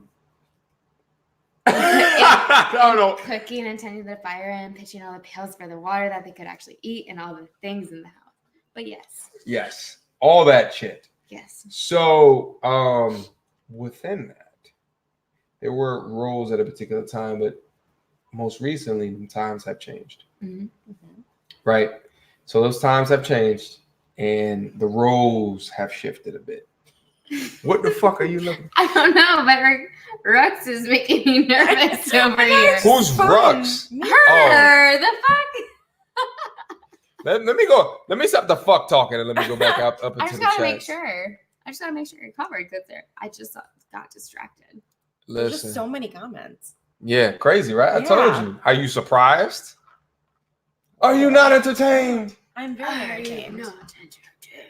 Yo, Lewis, salute, my G. Men are not intimidated by strong, independent women. It's Yeah, it's just different attraction cues. Do you agree or not agree before I move on?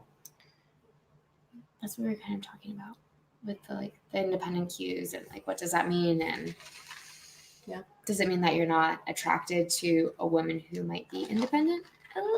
Sometimes I do think it's a turnoff because I think that a male's perspective sometimes is such that they feel inclined that they're supposed to provide and that they're supposed to do these societal things that are told, to them that make them masculine or better or whatever it might be. But I don't know. Here. Listen, here's what I'm gonna do. You want to join the stream? Send me an email. Send me an email right the fuck now. Thank you so much, Lewis, for the $5 super chat. Lawrence guy says Berlin 1989, when the wall came down, the comment for respect wasn't directed at you specifically, ladies. Just how men are casually dismissed when we defend the very opportunity feminists scream about. Understood. Oh. Sorry, I took it personally. No, he wasn't talking about you. I know. Well, I'm telling him I'm sorry I took it personally. Because earlier I was like, screw you, dude. Yeah. Yeah. Well, listen. Here, this right here, that just happened. It's a beautiful fucking moment. You know why it's beautiful? Because there was a degree of understanding between opposing ideologies, right? The empathy to see another person's point or another idea, like this, there's a degree of cool shit within that, and that's the purpose that I do shit like this, is to have a way that we can come to a meeting of the minds. You know what I mean? Appreciate you. Appreciate you. And Lawrence, I appreciate you. Thank you for your service. Thank you for your service, bro. Thank you, because I'm not built for that shit. I'm not gonna lie. I have a family member. My uncle, great cousin was the first Black person to graduate from West Point. West Point. What? I was gonna go to West Point before September 11th. September 11th happened, and I was like, "What the fuck? No, because there was no talk of war before that shit." That's true. Not in our Nah. upbringing. Yeah. But see, as dudes, we got to think about that shit. Yeah, you do. You really do. It's a different type of. Or even honestly, as sad as it is, that not stupid because I think they're stupid, but the group that's from South Korea, that's like a pop band. Okay. K-pop, yeah. Some sort. Some of them, there was a huge article, and the only reason I knew about this group was because there was something where everybody was in an uproar that they might be summoned to go into the army, which every South Korean male between the age of 18 and 34, whatever the age is, can be drafted. Don't quote me on that, but whatever the age is, there's a draft period, and that they were not going to be exempt from whatever their country's draft was. And there was a huge uproar about it, and they actually even performed on the New Year's Eve bash in Times Square and whatnot.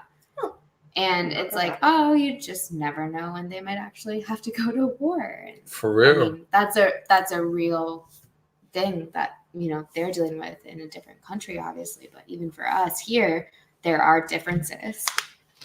Facts. All right, so TD Hutch says, thank you so much for the $2 super chat, my G. Why do women feel like the need to be handled? Do we say that? Handled. I'd love to understand handled. Yeah, I'm not sure what you're talking about. Handled. We're too much? Yeah, I'd love. What's the previous dialogue around it? Is there anything to give us context? I don't know if that's a overall blanket statement. I know,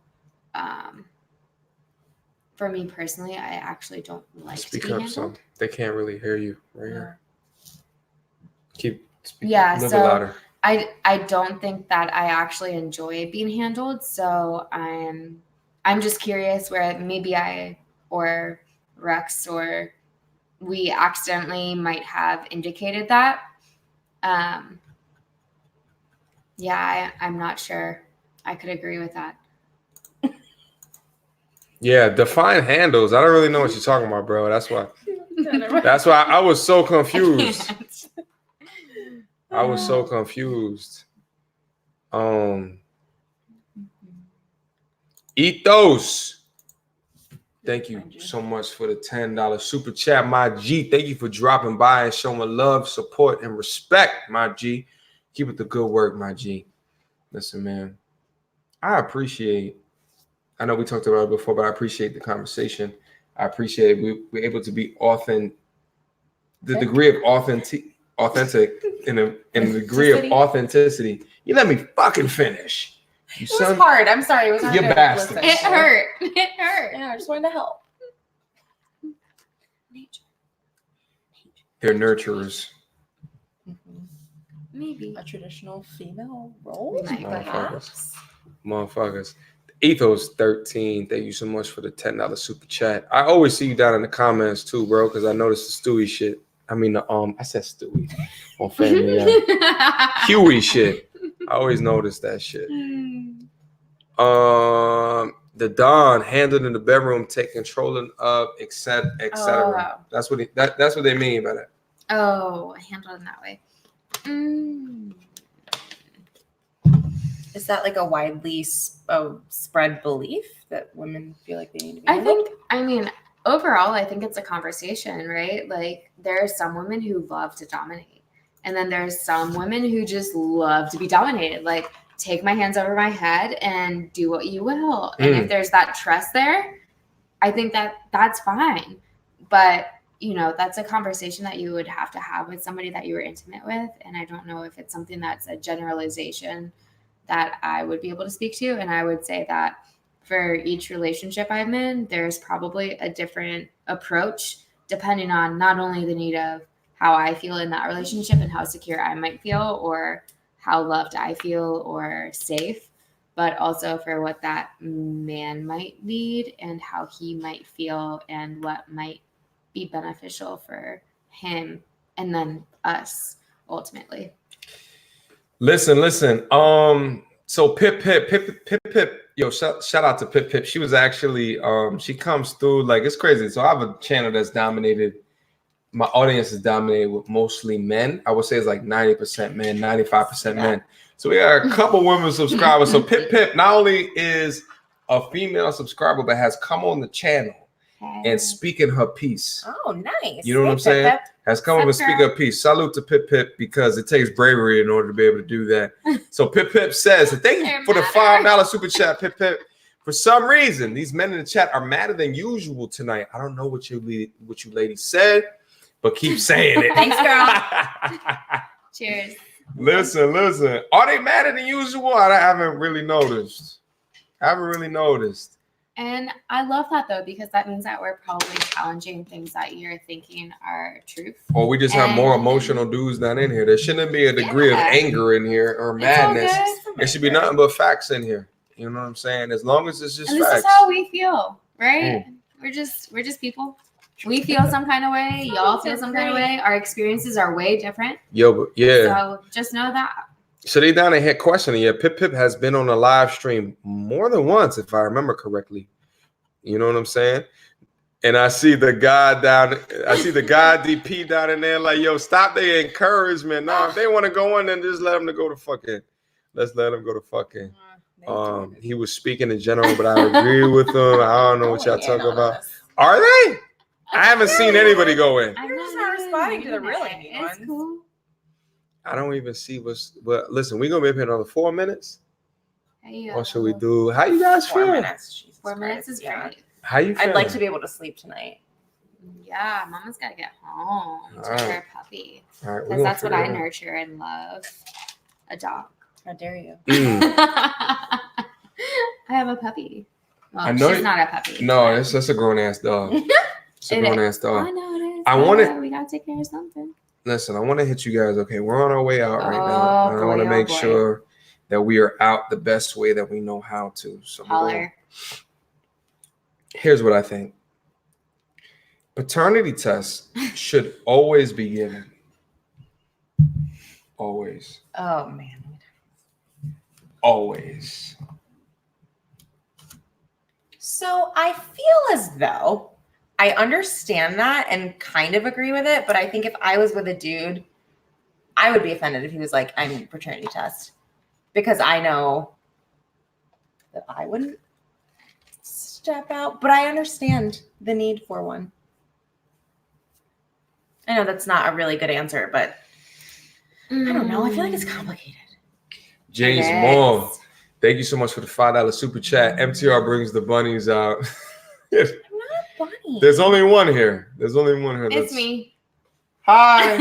Hello, Bunny. How are you? Hi. So good. So are you good, Bunny? I'm good. Are you good? I'm good. You healthy? I know I'm the bunny. Are you well fed? I like the vegetables. Okay, she does. Well. She likes the bushes. But seriously, It's good to hear from different races, perspectives. Keep grinding, my G. Salute. 100. Salute to you, James Moore. I appreciate you, my G. I appreciate you. Thank you for the $5 super chat. Okay. Ponytail, you better stop acting up. They down in there for y'all. Listen, we're gonna do 2 more minutes and then we out of here. Why every time I look over here, you look? I know. You look, sorry. No, that's just like how I intend. Are you? Listen, how you feel about all the comments? I feel. Are you like? I didn't need to scan it. Yeah. Are you like startled that it's as many comments as what it is? Yeah. Some of the comments, I'm like, oh, that you're just being mean now, and this has nothing to do with the conversation. Yeah, but don't look at. But I also am reading without my glasses, which is why I have a perma scowl on my face, and I'm so sorry. Are your glasses gonna help me? Someone's gonna say how bad I look in your glasses. Oh, honey, you need to clean these. That's not helpful. It actually just makes it worse. Makes me see fantastically. So it's an interesting debacle, actually. Like, just off rip because, like, as the female, we are obviously bearing the child, whoever's child this is, right? So no matter what, like, it's clear. Shut up. I got the best fucking subscribers God, I can't known deal. to mankind. Ethos. I was like trying to respond at least to somebody's question, but forget Oh about God. it. Fine. I can't even eat couscous. Thanks, You Christopher. see what? Neither can you. You see what? No, I can't. You All right, see what? glomp glomp. You What? see what that was, bro? No. They're bad. Jesus Christ. Have them rate scale of 1 to 10. Have them rate who? You? Like On in what what? gram? Yeah, like what's the barometer here? Like as a partner, as a YouTuber, general human. Not shit. How does the guest feel about mixed race dating? It's my life story, so I feel great about it. They love the Negroes. I've actually never dated anybody of my race. Same. You never dated a Caucasian man? Correct. You never dated a Pakistani man? Correct. Have you dated a white man? Yes. Have you dated a white man? What am I? Okay. There it is. Great question, Dadon. Now you're getting down into the questions that why you are half in, half out. Sorry, I'm so sorry. Okay. It was so weird. It's like I can't help it. I really don't mean to look so I'm like just front and center, just scowly. I know. here. she deflected statistically 30%. You all right? I'm over here still drinking. You're not drinking. It's a red Who cup. Time. deflected? Us? 30. She deflected statistically. I'm 30%. so curious about that. Oh, well, the question is, the original Yeah, question like, is, I think yeah. all men should have take- paternity yeah. tests because they never know. Yeah. It doesn't I come think out. that's a good point. Yeah. I mean, I think it's a really challenging point, but Yeah. I also get it because like it's so physically clear and biologically only possible that the mother is who she is, right? yeah. If she's the birth mother, like there's just no question. But Nice. That was a Ooh. weird time. Well, you don't like it? But there is a question of who the father was. Like, I mean, not to say that there should be a mistrust or distrust in any relationship, especially if you're trying to conceive and how hard that is for some people to even conceive in the first place. But like, I get that could be a concern for the male or even in the relationship, depending on the dynamic, to say, yo, like, I want to know for sure. Like, this is my biological child.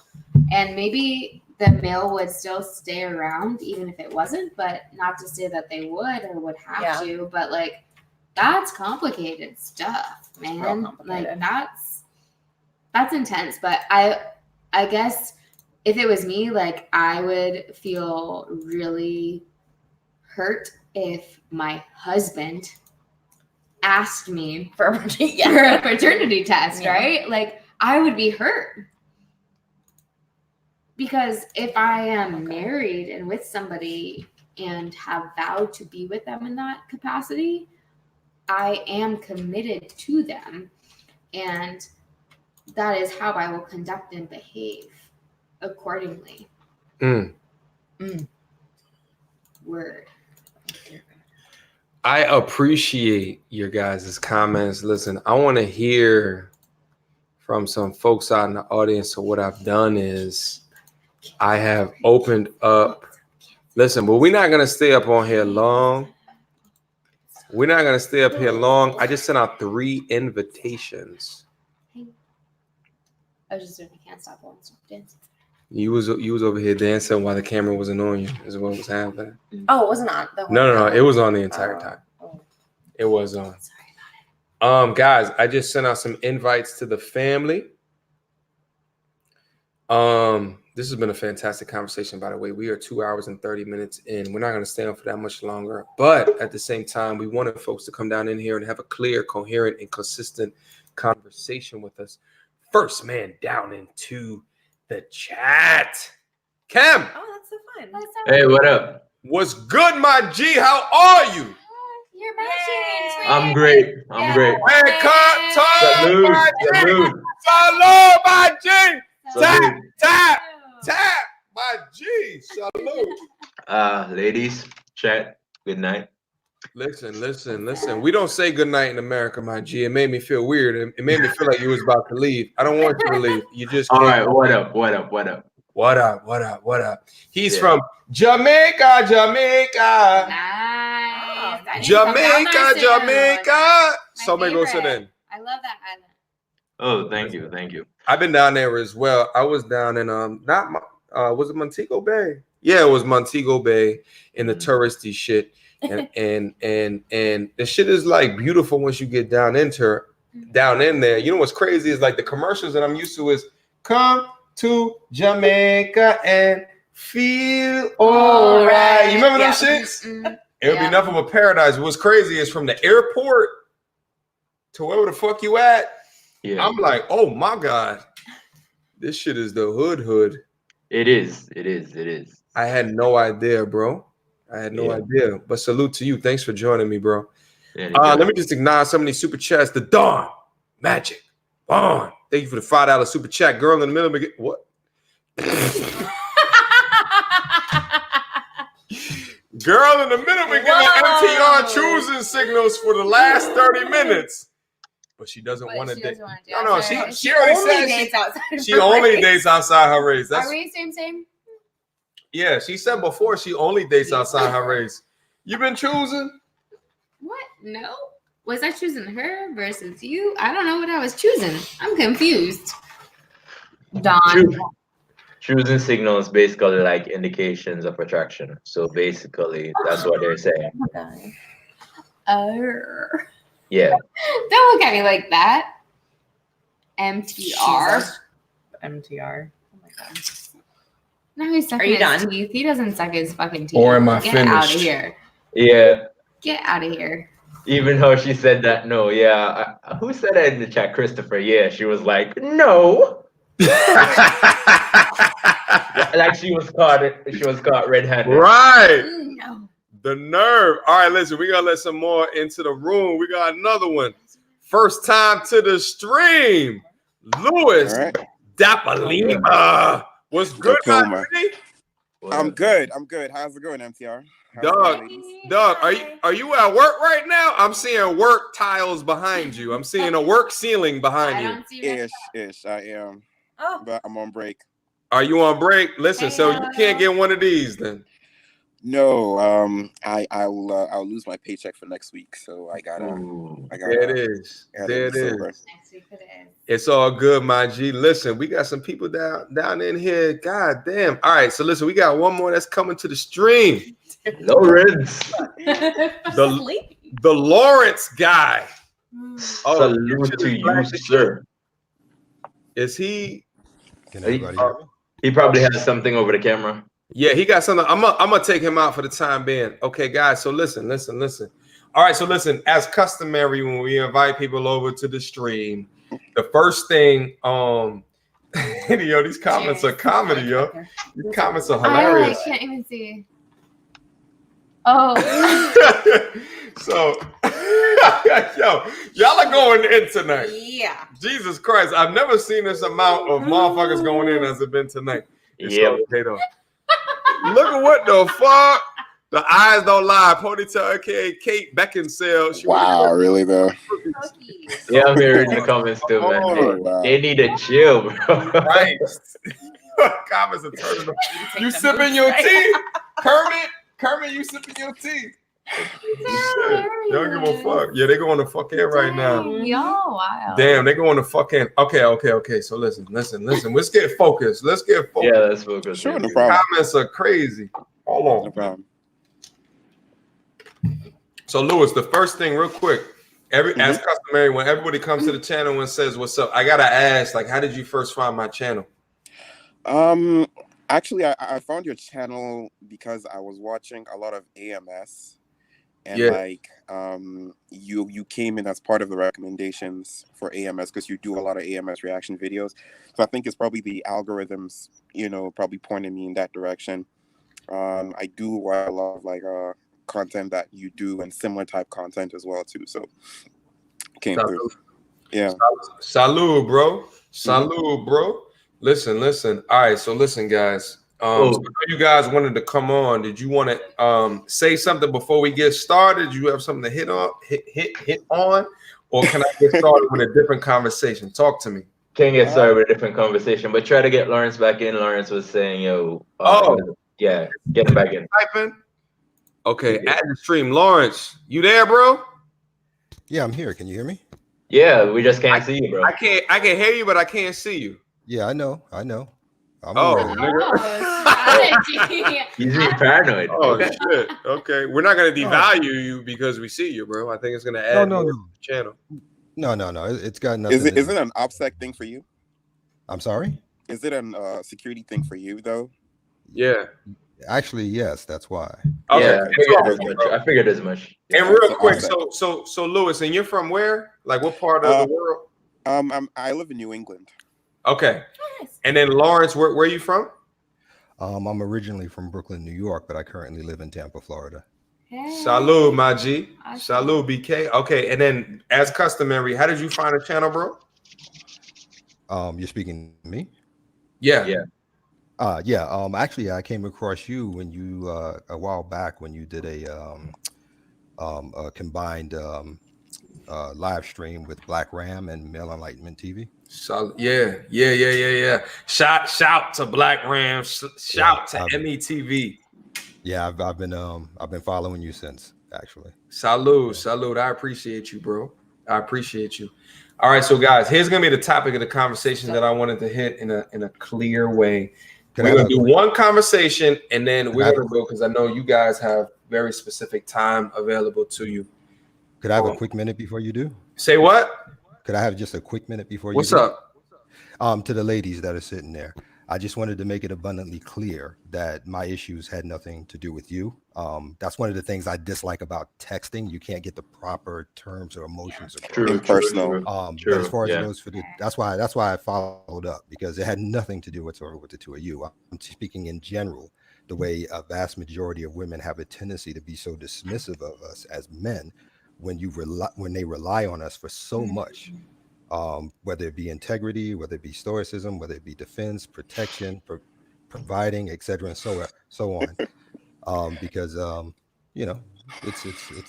it's disheartening, especially when you have daughters and you see them growing up in this and picking up those same traits, and now your daughters start to look at you the same way women who are outside your zone do. It's difficult because you're getting it from everything. You're getting it from your mother, you're getting it from your sister, your daughters, your aunt, your wives, and just common everyday women in the street.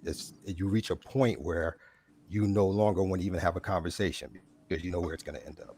Yeah, because to add to what Lawrence is saying, watching, I believe it was a Coach Red Pill video. He made a video that men are tired, and I really have assessed it. Men have done a lot of things, and the blatant disrespect. Take Lawrence for example. He fought in the military. I have a younger brother who is in your military. We're Jamaican, but he's in your military, and I'm like, yo, what are you teaching the young boys? Like, yo, you're less in this day and age. I've been looking at it and I've been saying, wow, that is sad. They aren't taught to value themselves. If you see a difference between a girl and a boy growing up, a boy is taught to suppress his emotion, which boy should be stoic. I have a little brother, he can be but anyways, getting off track, going back on topic. Well, it's just one of those situations that as funny as this might sound when I say it, it's one of those moments in A Few Good Men with Jack Nicholson where he said, "I'd rather have you say thank you and be on your merry way." Just do that and keep it moving. That's true. I don't need everything else. The very thing you're screaming at me for is the very thing I defended to allow you to have done. I've had people call me racial slurs. I've had people do things to me, but I don't argue against it because at the end of the day, I fought for the very freedom for them to be able to do that. Salud. Okay. So at the end of the day, I have to deal with it and I have to move on my way. But at the end of the day, I can't deny them that. But what I will not allow is outright pure disrespect and tearing me down as a human being, because now we're crossing a different kind of line. Right. Yo, you Apply gotta, pressure, bro. Yeah. you gotta, Pressure. you gotta respect that VOA he got there. You gotta respect that Yeah. voice of authority he got there. Straight facts, bro. Straight Yo, facts. I think Alright. like, you know, the thing is that, you know, we can sit so comfortably behind our plush houses, our Yeah. fantastic cars, our manicured nails, and you know, just Manicured lawns. say like, you know, the thing is like, if you live in that, you know, and that's your reality, trust and believe and understand and respect that there was history in the way that got to that place. Mm-hmm. Trust, believe, respect, and understand. You know what I'm saying? And there's a degree there. And I saw one of the comments in there it was talking about, because we have different ethnicities here, and it was like, you know, if you weren't here, it would be a lot different. And the thing is like, I know, and it's because I know that I've done a degree of traveling. All of us up here, we've done a degree of traveling. So we've seen the dynamics outside of here, you know, and have an appreciation for the differences. You know what I'm saying? So like, you know, so I appreciate you highlighting those things, bro, because we can often forget. You know what I'm saying? Like the things that are done that were before us, or even like right now. Even right now, in order to make the freedoms that we have the realest that they currently are. And then also too, to understand like the impact of the man's role in fortifying what that is. And it's different than the woman's role. It's different. You know what I'm saying? Do you know what they're all day, every day? Because again, to quote Jack Nicholson, as grotesque as you might think I am, you need me on that wall. You want me on that wall, because to be damn sure, no offense to anybody, not everybody's built for it. Not everybody can do it. And to be damn sure, Agreed. Not many people run towards it. Right. Do you know what they call America here? The woman's and child's country. Say it again. America is the woman's and child's country. Oh yeah, shit. I've heard that before. We like that in Jamaica? Yep. Yeah, because not just Jamaica, not just the rest of the world. I've heard that before. Well, I think that's usually because of the like societal focus on women and on children. I mean, when you look at the way American society is constructed, there are so many more programs for children. There are so many more programs for women. There are so many ways that if you look at like a woman making a mistake or a child making a mistake, both of them can get out of it, as opposed to a man. Like you look at things like homeless shelters, you look at things like programs for food, you look at things like financial, even the way the financial services industry caters a lot to women and is going to cater to a lot of women. I mean, affirmative action. Right. I live close to a city next to Boston, and I mean, Harvard Business Review, we read about how it's going to be the she economy in a couple of decades.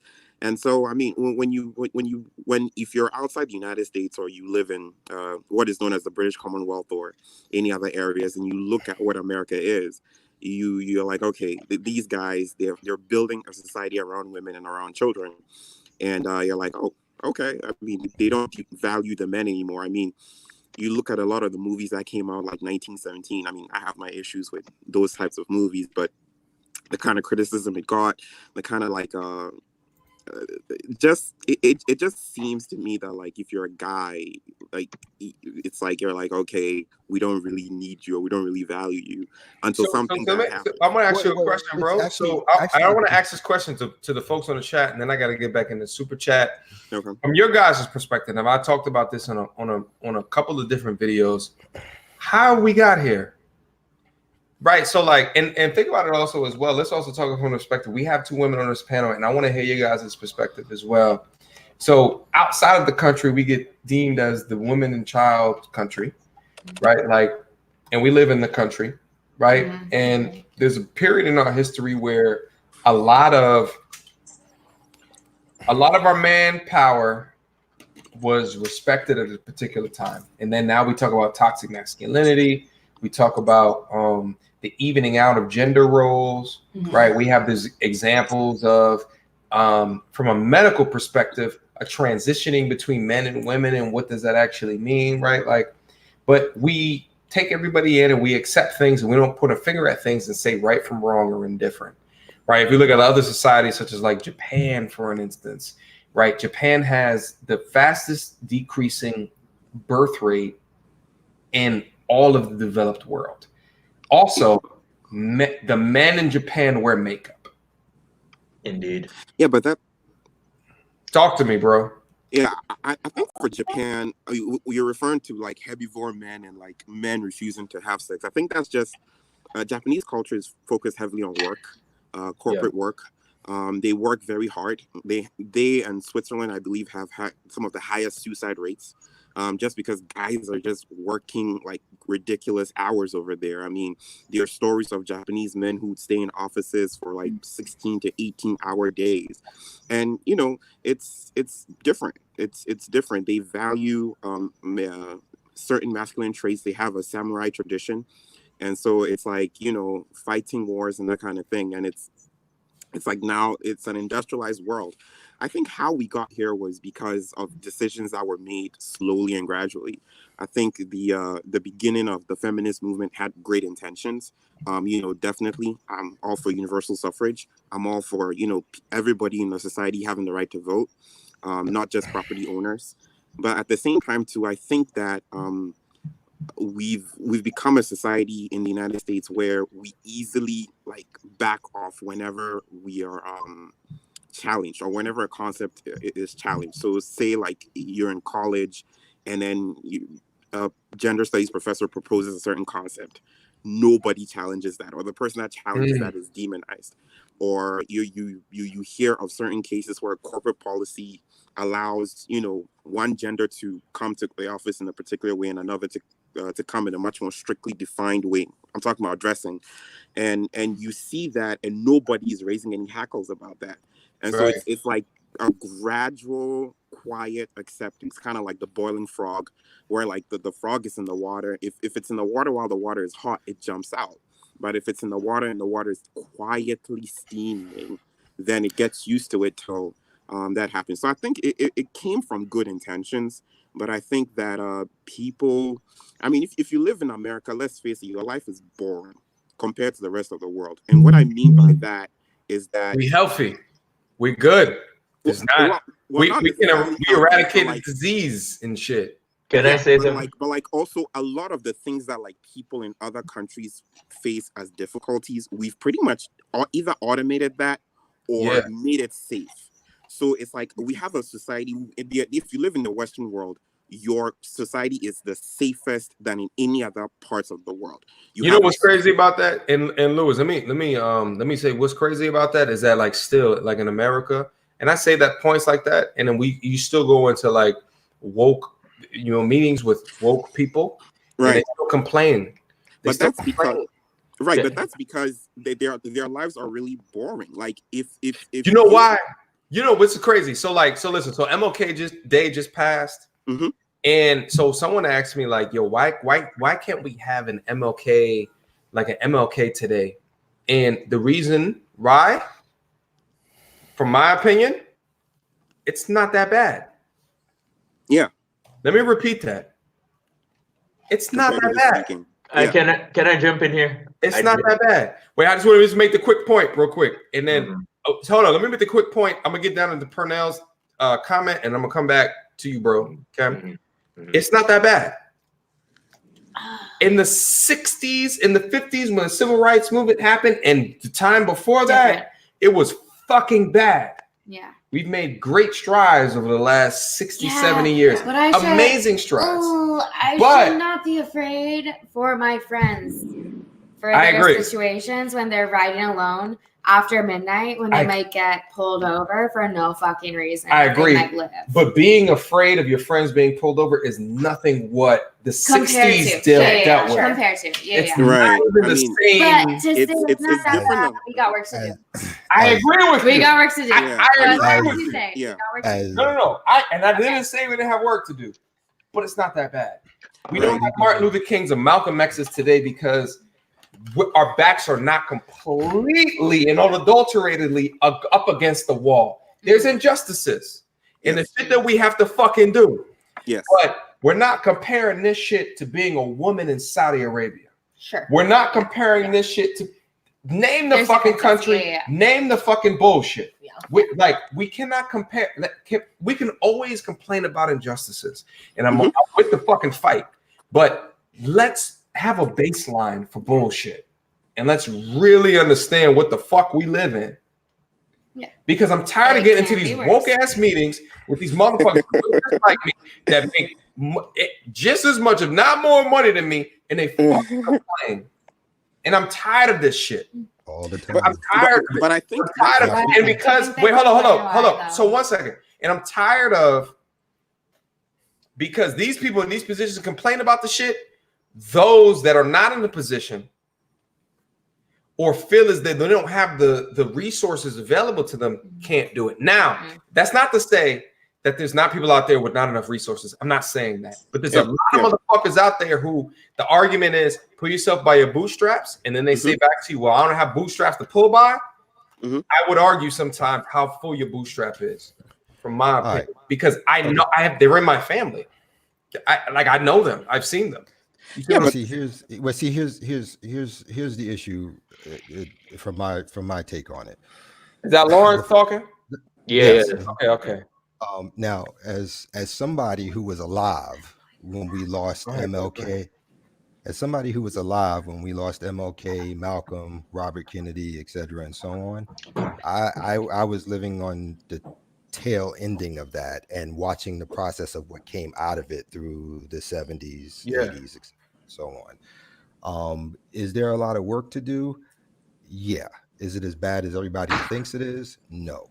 I think the reason why people are walking around thinking that it's worse than it ever was is because there seems to be this need for the media to play up things far more than what they are.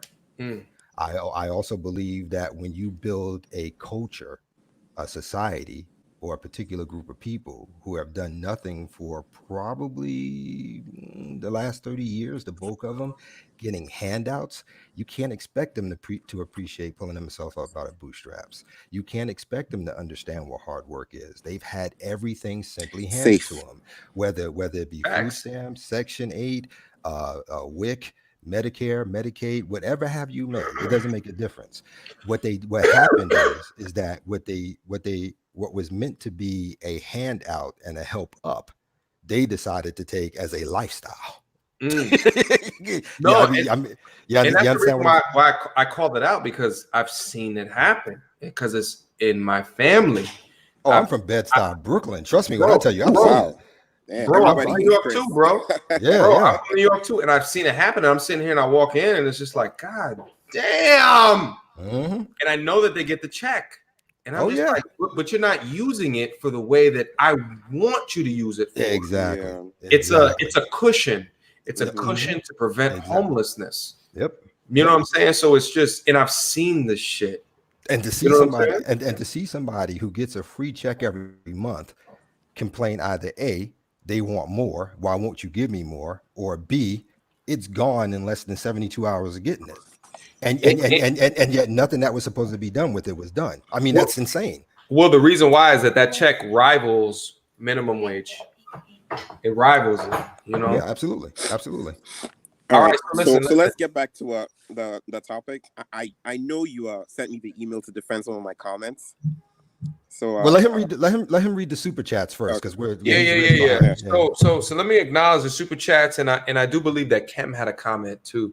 Let me just relieve. We live our lives thinking that women are 100% pure until something happens that shows us otherwise.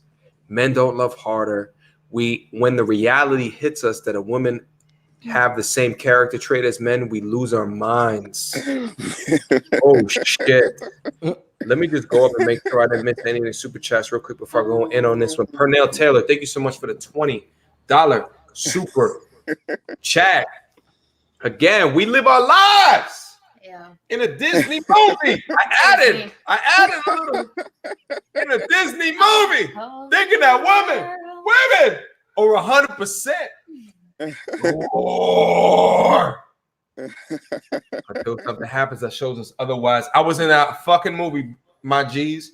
I got a video coming out this week that's going to talk about that, how I became a red pill aficionado, right? I have that video coming out. I haven't showed it to you. I have that video coming out this week, how it happened to me. And it came out for me in a time where red pill wasn't even an idea. I'm gonna have that video coming out this week. Stay out, look for that one. Yeah. Now, until something happens, men don't love harder. I don't agree with that. But the reality is that women have the same character traits as men, and we lose our mind. So I agree with his first part of his sentence, and then I don't agree. I think men do love harder, in my opinion. I wouldn't say harder. I do as well.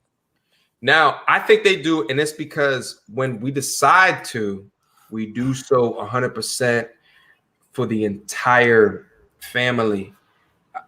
Now she wanted to No, I'm tuning in. Continue. Okay.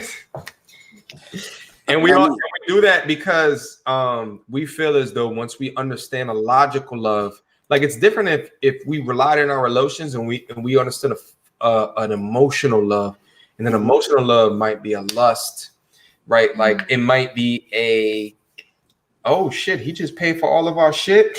Let me go and let me feel like I'm in love. But at the point that he loses his job, it's not there no more, because that's the reason why you like unattractive. You see what I'm saying? Like, meanwhile, if a man does it, it's because he's attracted to you, right? Like he looks at you, like, yo, the beauty is like she gets me going, or like there's a nurturing component where you get home and you can dispel the weight that you have on your shoulders, right? And she can comfort and take care of what potentially that is. She can be good. She can be a good weight holder. What if she has it too? Do you take care of her? If she has what too? All that burden that you feel like you come home with. Well, that's the thing, but that's why we got to have discussions like this, because I feel like but there was I'm just asking. But there was a time period in our history where we did. Yeah, I'm asking now. So now that we have an understanding of that, how should that shift? How should the dynamics between men and women shift, if they should? Yeah. I don't know. I'm asking the question because I don't know the answer. Well, the difficulty. Or do I always provide it? I'm waiting for her to finish. Oh, okay. So we're saying it again, because I think it was a good question. Do I always have to come home and provide nurturing care, or can I come home and have that provided? Wait, now from my perspective, as someone who's unfortunately been married twice. Twice? My nigga, stop doing it! What are you doing? Oh no, hey, man, hey, stop it! Let him love. Listen to me. Okay, I'm listening. You made me angry. Keep going though, bro. Well, we talked about this last chat because you wanted to talk to me about it on the side. I never got back to you, but just for the record, I'm completely tapped out. We're good. But okay. Yeah. So here's how I see it. If you are a couple, a team, a partnership, and you are working, he's working, then yes, I expect you to be that person who's there when he gets home to alleviate the burden, and et cetera, and so on. By you being the proper woman for him, he will naturally, without question, without hesitation, and without even your need to ask for it, be there to support you and carry your burden. It's just what we do as men. Instinct. Now whether it's something we should or should not do, I don't know, but that is how we're built. Now all men, I can't speak for all men. I just know for myself and those that I'm around, But generally speaking, when the woman is good to us, it pushes us forward to be even better for her. It's just what we That's do. word truth. Because that love she gives us, that support she gives us, that ability to take away our cares and our burdens, and to just simply takes nothing but a damp cloth and rub our brow just sitting on the sofa. And I'm telling you, 5-10 minutes of that, and we're ready to get back up and go charging again. Because my woman do that for me, I got to do for her. That's just how we are. I don't know if that's biology. I don't know if that's how we've been trained societal wise, but that is what we do. Now, as far as it goes for her, if she is working in addition to my working, then that's where you have to let, I don't want to say logic, rationale come into play, because you both have to find that balance to be able to help each other. Because in my opinion, there are going to be days, and it just happens, there are just days you can't hold that person up because you've got your own, and vice versa. So Word. So Yo, you real quick, got to find that balance. Yo, real quick, let me Razil, I see you down there. Thank you for the $2 super chat. Anything that bad happens to a man is funny in the US. Facts. And that's true. Facts. That's actually That's very facts. true. That's true, bro. Facts. You know, like if his school teacher decided to suck his cock and he's underage, it's funny. Well, it's not funny. They tend to look up at him like, "Yo, that guy's a G." Well, yeah, but I'm not gonna lie. I'd probably laugh at that too. I'm not gonna lie. Not gonna lie to you. But if something happens to a woman, you know, she's the guy gets Up in shot arms. as a pedophile. I want you guys to react to No, I see them reacting. I see them reacting in the background. Yeah, I'm all watching. right. Listen, guys, listen. Yeah. Oh yeah, we're pushing fucking forward. all right. Listen, let me go down here and acknowledge some of the super chats. So, like, listen, they're fading quickly. So let's go down here. Big K, thank you for the $5 super chat. Blondie's. That's me, her. Friend. My friends are more likely to be killed by criminals than police. I see. The police shooting incident black narrative is greatly overstated. That's actually true. Her name is Gertie, by the way. Garrett. Her name is McGertz. Yeah, I would say that comment was stated in. I gotta piss. emotion Oh my as god, I'm about to. Wow. Gotta go bad. But yeah, no, I agree that there's a lot of overstated things that happen with the police. But no, I can't help but to think about some of my friends who might get an unfair shot of. Oh my god! Now he closes the door. He doesn't do this. But some of my friends who I just worry about, just due to the fact that they could get pulled over just off of the basis of where they're at in our actual city and in the suburbs and whatnot, for no fucking reason, no justification. And that scares me. And they might not be doing anything wrong. And that makes me feel some kind of way. So that's kind of what I was alluding to. Not the fact that like they're going to die from that necessarily, but just the unjust nature of the way that we are treated. And I think that's like really real in our society right now. So I agree though. My criminal friends, my friends who are doing actual wrongful things where by law they should be persecuted and they should be in jail or whatever you might want to say. Yeah, they're going to be the ones that I'd be more afraid for. Absolutely. But I try not to associate with people who are doing those kind of things because that also then puts me in a vulnerable position. Yeah, because I've been noticing the difference between the cultures because I noticed something that late nights a black dude can't walk on the street, from my understanding from what the news portrays, with a hoodie and walking past a police officer. I was doing that the other night, you know, when Trayvon and those people got killed. I was walking past a police officer. I had a hoodie on and everything. And I just walked by and I was like, I'm actually privileged in a way to live in Jamaica where the majority is black. Because if that had been probably American society, I'd probably be suspected or getting shot. So yeah. And what I was gonna say earlier is that a friend of mine were discussing in terms of American culture that you guys are so privileged that what you argue about is so mundane to the rest of the world. Yeah, Yeah, So Yes. yeah, mundane. yeah, yeah. yeah. Yes. Agreed.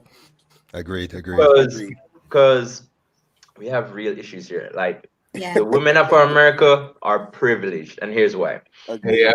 There's been cases where in this country recently where women have died because they left an abusive relationship or left just decide they're gonna leave somebody and their lovers kill them.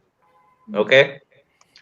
Even though we also have like the most females who are managers in this country and they get harassed on a daily basis. I mean certain things Jamaican men say to women is just so hard to believe sometimes, but I've seen it and I'm like, yo, it's hard being a woman out here. And when I look at American women complaining about, oh, we need equality, oh, this and that, I'm Patriarchy. like, the patriarchy. I'm like, what the hell do you guys have to complain about? Like, I'm here evaluated. I'm like, not under. First, let me put this out there. I'm not undermining whatever things you guys go through, right?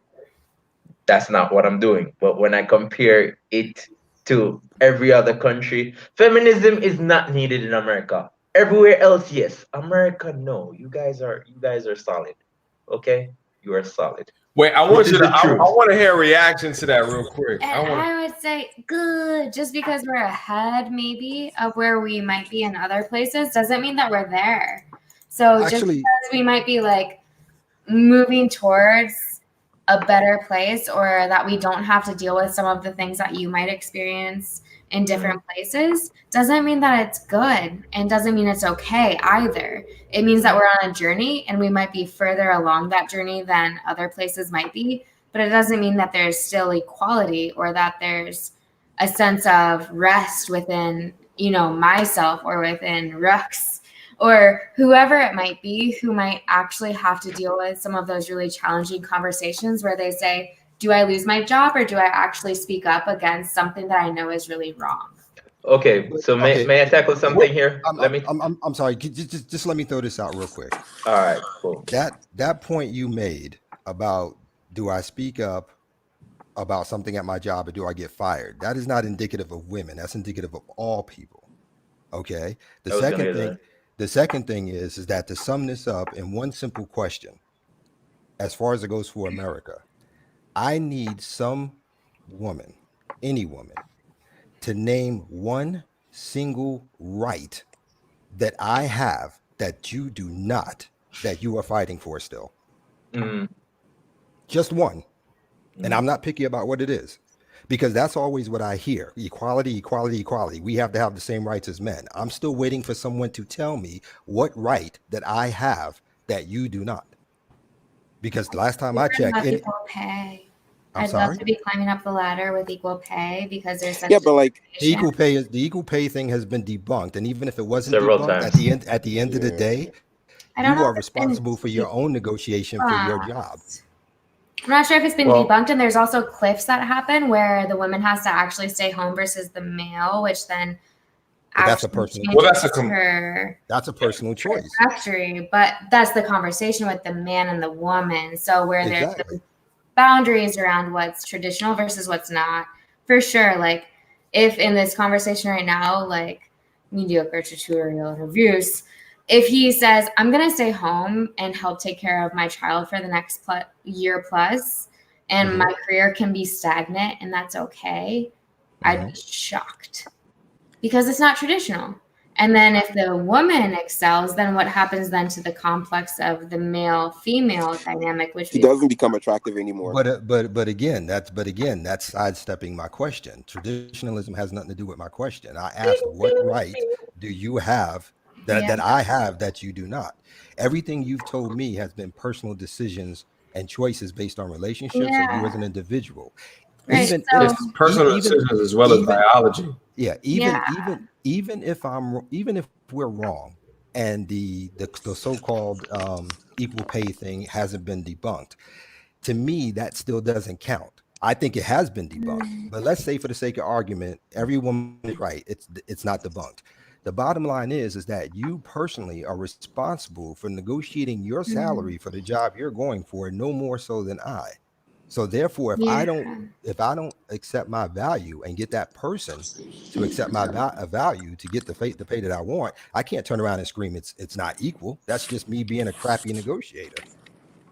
Yeah, and I'm not sure if I said that correctly. No, but. I totally see the perspective too, and I think there's a lot more history and context that goes with it as well. Like it's not just so simple and straightforward, and like where starting places begin for a male versus a female, and where assumptions begin with what a woman would do versus what a man would do in the time of the career. And there's a lot that goes into it for sure. But I agree that as a woman, like I know for me personally, it's really hard for me to negotiate my salary because I don't know if I would say, yes, I am worth way more than whatever I might be proposed or given or whatnot. So I think there's a lot more to that. And there's but whose fault would that be? And on top of that, we still haven't gotten to the answer to my question. What right do I have as a man that women do not have? Gertie, I'm seeing a lot of. Wait, hold on. Let's hear. I think just talking about rights, if you're looking in like the legal aspect, sure, nothing's been taken away from us, but that doesn't mean that we have it just as easy as a man in the workforce in our personal lives. Okay, you're sidetracking because I said nothing about a woman being less than a man. I simply asked, what right do I have that you do not? That's all I asked. I think it's history and context, like just overall. I don't think that it's like a statement that we're saying that there's a right that says that you're, more superior in X form. I mean, it's the same argument. I see, Lawrence, I see exactly what you're asking. I mean, it's the same thing as just because it's legal doesn't mean that it's still equal. Right. So this is the same argument as saying something that what rights do a black man not have that a white man has, but to say that affirmative action won't put us on a more equal playing field would be a false statement because there's years of systematic oppression that go into that. So I get that and understand that, right? So that logic can't be used in a lot of different other situations, but I do think it is a good question as you consider women specifically. There is nothing that is different that you might be striving for. However, I think the better question to get down to the logic that let me try to extract and mediate. Yes, and then we'll have to. And then we'll get the fuck out of here. Yes. Is that are women not as on the equal playing field as men? Yeah, I firmly believe that. That they're not on equal playing field? Yeah. Yeah, I think so. Yeah. I mean, I feel like this conversation will go another 2 hours. Yeah, this can't just end here. But it needs to. So that's unfortunate. Yeah, especially because I'll get real heated if we start talking about equal pay and women's. Why would it get heated? Why can't we just talk about that? Because a lot of differing views, and I'm fading very quickly, as are my filters. Well, there's different views. And I have to actually go. Okay. And as two women, we have a very different perspective than a man. Okay. And what we have to deal with. I feel like we have to come back. Which we can respect because that's what open discussion is. We learn to see things from each other's perspective. I'm trying to listen and understand what you go through, and it's only fair that you can try to listen and understand. And that's the perspective of the men. I think this is a learning discussion and challenge. It's what it is. It's built off of there's different people with different learnings and understandings, and people are just trying to just learn and come to a different based off of the information that's given. But it's okay. Maybe we can have a different discussion at a different time and talk about different topics. I'd love a continued conversation. This was awesome. Yeah, no, this I is really super would. dope. We're just I know that this has been over 3 hours and all the good things. You always say 3 hours. Yeah. You go 3 hours. Man. Yeah. But first of all, so we're gonna end it right here. Gertie. Goddamn, Don had such a good question though. Roxy. Well, let's save it to next time. Rocky. Because I changed it. Now you change it to what I want you to change it to. I changed it 2 or 3 times in this conversation. we wholeheartedly appreciate your guys' conversations. We appreciate your different ideals and perspectives. Really and truly do. Because I feel like without it, it wouldn't be able to come up to the different ideas that we have in today. Yeah, it's My always guess a good that I've conversation. My guess that I've come up. Oh shit, there's other super chats coming in. I'm gonna read these just real quick, and I'm gonna get back into it in another live stream. I'm gonna acknowledge them right now, and then we're gonna get it back into another live stream. Put me in the game, coach. Not 11, baby. Go. We got you. Next one. No, we about to end right now, bro. We gotta get out of here. If not, I'd keep on the fuck going. I promise you. Women just want money women just want money just thrown them without earning it. 100%. MGTOW, Andy, man, of course. Make it rain. Yeah. Make it rain. Make it rain. Thanks for your $2. She's like, make it rain. Yeah, she's so cranky. She's so cranky. I can see. Rocky is done with the conversation. This is 2020. Everyone has the same rights, male and female. Women want equal rights, but not enough accountability. Facts. Oh, facts. All right, guys. Cross more than just gender. Yeah. Listen, let's do it in the next conversation. Let's do it. No problem, man. No problem. Listen. Yeah, no problem. Lewis, Lauren, you guys Are we stay through real invited quick. back? Do you hate us? No. You guys No. It's not. If you wanted to come back, let's absolutely do it. It's No. always a two-party package. No. No. You want to come back? Earlier in the day when I haven't been awake for. Yes, it's late. Ever. It's too Okay. late. This is too late. Okay. Well, I mean, it's just because we talked a lot. We're gonna catch you guys. But it's been over 3 hours. Like, we don't need to be doing over 3-hour shows on Friday. So I appreciate y'all. Listen, Jen, stay back real quick, and then we're gonna have a just real quick. Questions, comments, concerns. Y'all already know what to do. Mediocre tutorials and reviews at gmail.com. Hey, man. Salud. I appreciate all the support. I appreciate you for coming through. My calling guest. Salud. Hang on for 1 second. Guys. No problem. Pardon. Wait, hold up. They can't quite see. Pardon the masculinity. Get this shit out of here real quick. So you want your shirt in the picture? Oh, I see what Pardon you're the doing. masculinity. Peace, motherfucker.